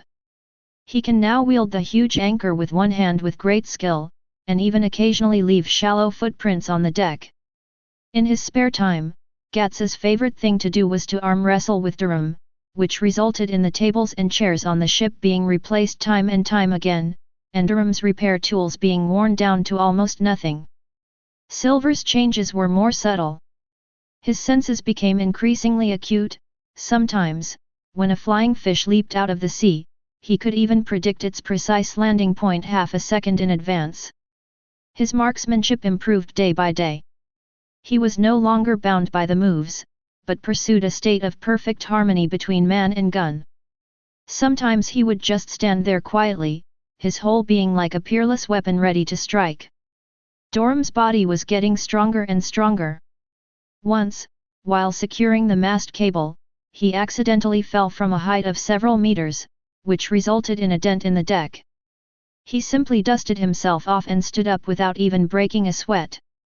This made him more confident in his reputation as an ironclad fortress, but also increasingly worried about the fragility of the ship's hull. Ryan acted as both an observer and a controller, calmly observing the changes in each person and fine-tuning the daily menu according to their physical condition. On the 10th day of the voyage, the weather was clear and the sea was calm. Just as Gats was lying on the deck, sunbathing and daydreaming about what to eat next, Silver on the lookout tower suddenly issued a warning. A person spotted directly ahead. One person. Gats sat up with a jolt and picked up his binoculars. How could there be anyone in this god-forsaken place? Was it a wrecked merchant ship? Everyone gathered at the bow of the ship and looked in the direction Silver had pointed. On the distant sea, a black dot could be seen slowly approaching. That wasn't a boat, it was a raft, and the person was just standing on the raft, drifting with the current. As they got closer, they finally saw what the person looked like. He was an exceptionally tall young man, his physique as imposing as a small mountain, his bronze skin covered with crisscrossing scars, each one seemingly telling the story of a fierce battle. He was shirtless, wearing only a simple pair of trousers, his muscles bulging and bulging, exuding an explosive sense of power. What is most striking is the 2 crescent-shaped white mustaches that curve upwards on his face. The 2 mustaches contrasted sharply with his youthful face, and instead of looking comical, they added an indescribable air of majesty and dominance to him. He had no weapon at hand, but stood there calmly, as if he were the center of the ocean. Lox's pupils contracted sharply. He put down his wine glass, and the smile on his face slowly disappeared, replaced by an excitement and solemnity of having met his match. He could sense that the aura emanating from that man was as deep and boundless as the ocean, both violent and restrained, in no way inferior to his own. "Hey, boat ahead!" The man spoke, his voice deep and resonant, as if carrying the echoes of ocean waves. "You guys look strong. Who's the captain? Come out and fight me." His words were simple, direct, and full of unquestionable confidence. The members of the Rocks Pirates were stunned. This was the first time they had ever seen such an arrogant guy, who immediately challenged their captain to a duel. "Ha ha ha! Who are you? You've got quite the nerve. Gats, carrying the anchor, was about to step forward to argue. Step back, Gats. Rock's voice rang out as he walked step by step to the bow of the ship, facing the white-bearded man from a distance.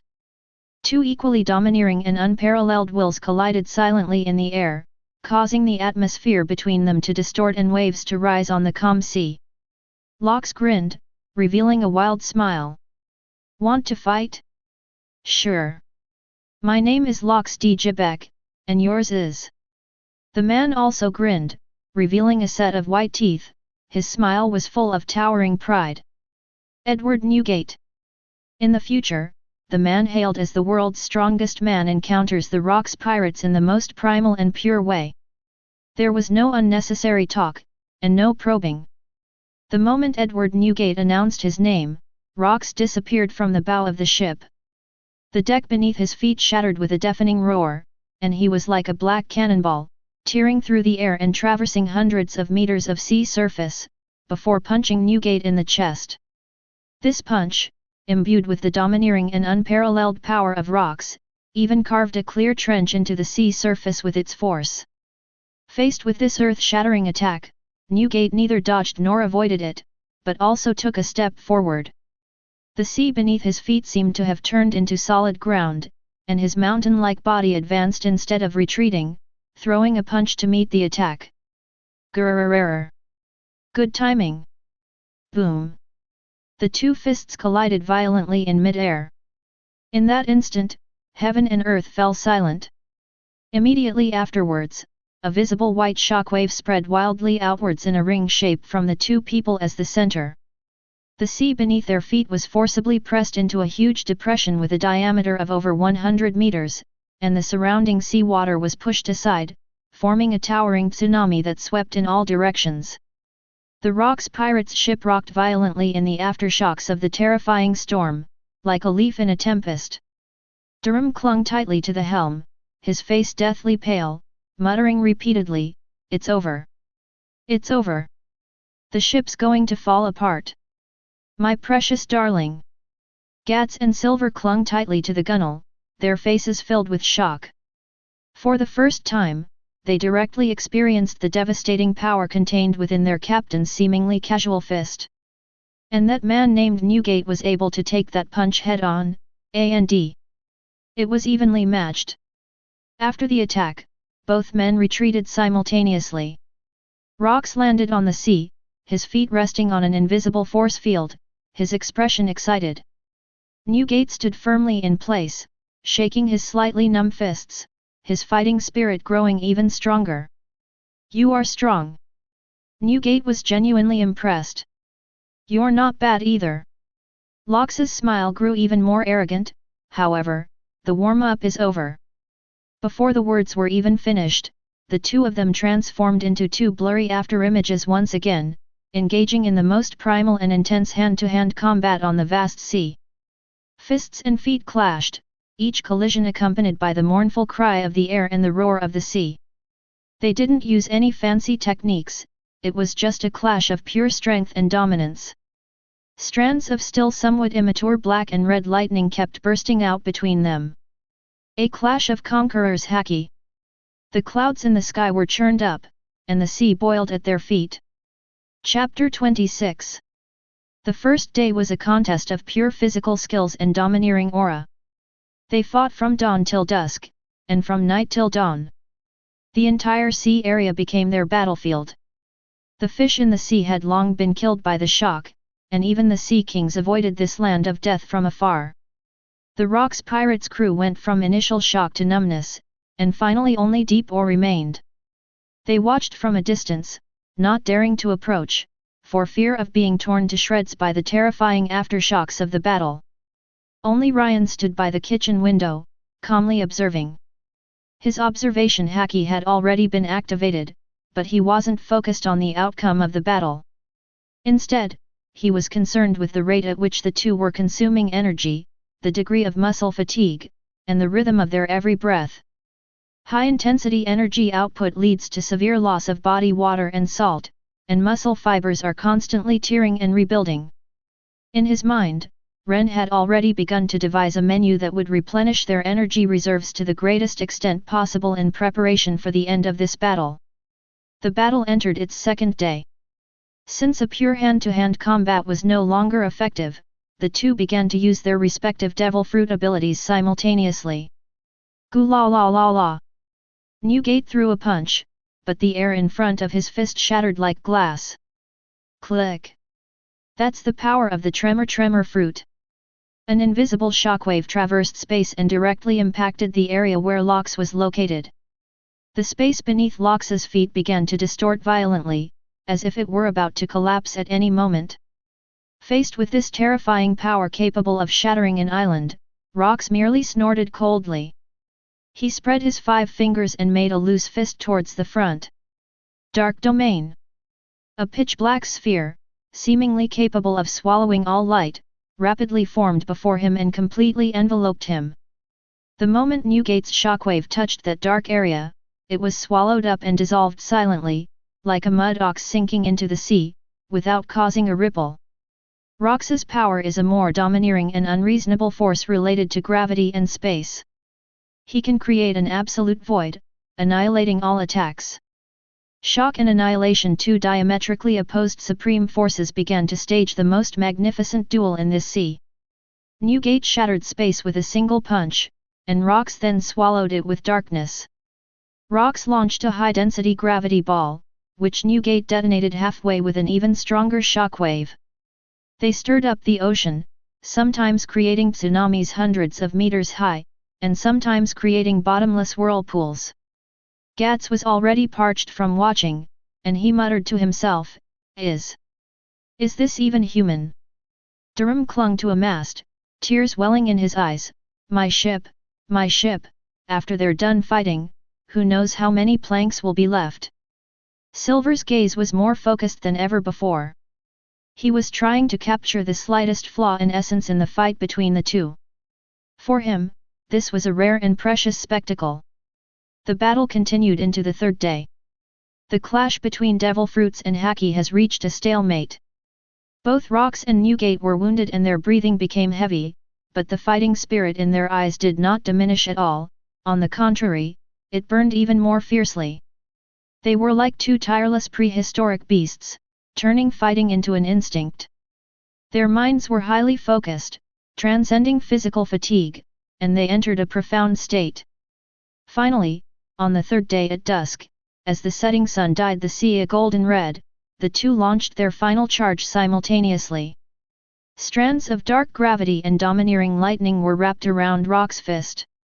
Newgate's fist was covered with a pure white, vibrating aura and an equally ferocious domineering presence.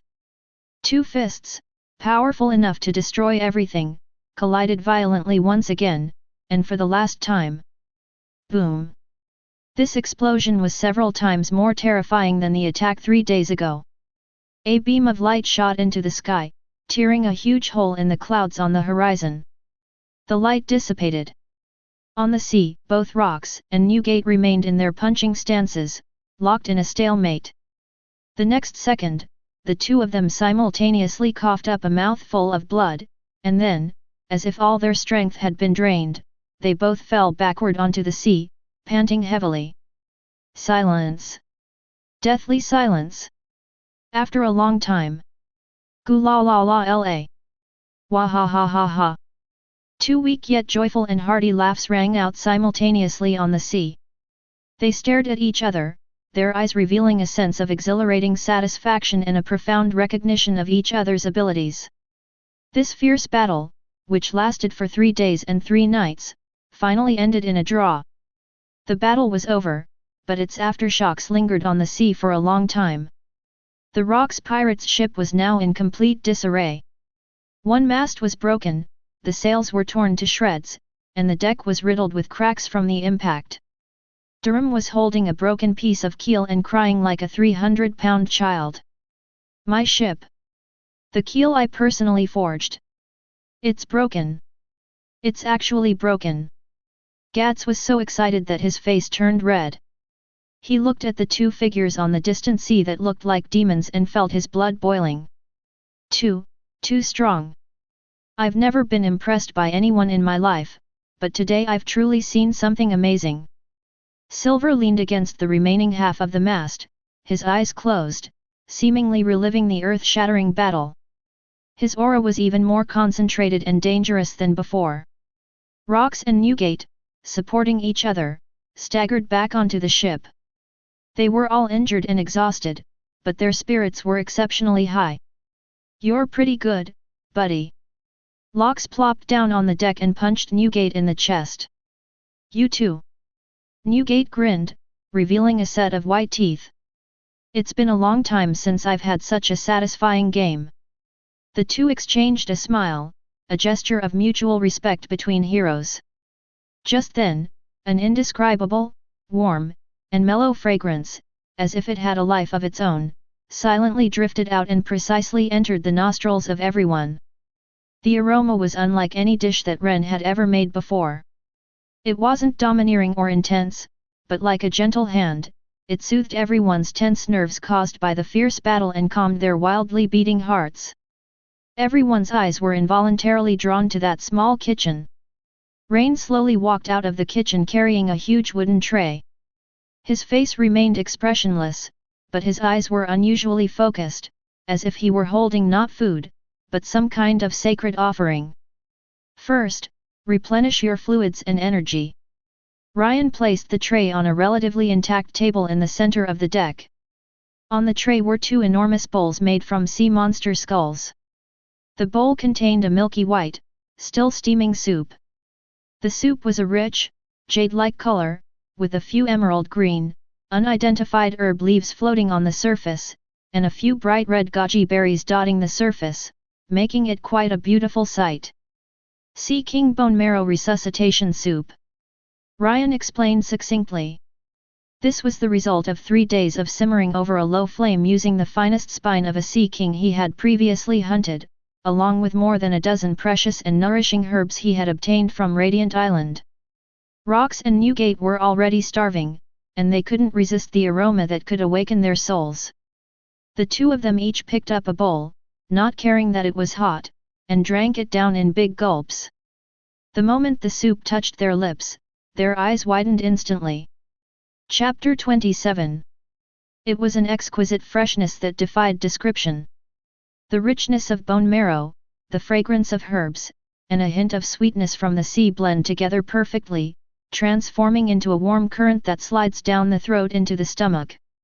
The next second, the heat transformed into the purest energy, like rain falling from the sky on a parched riverbed, quickly flowing through their limbs and bones.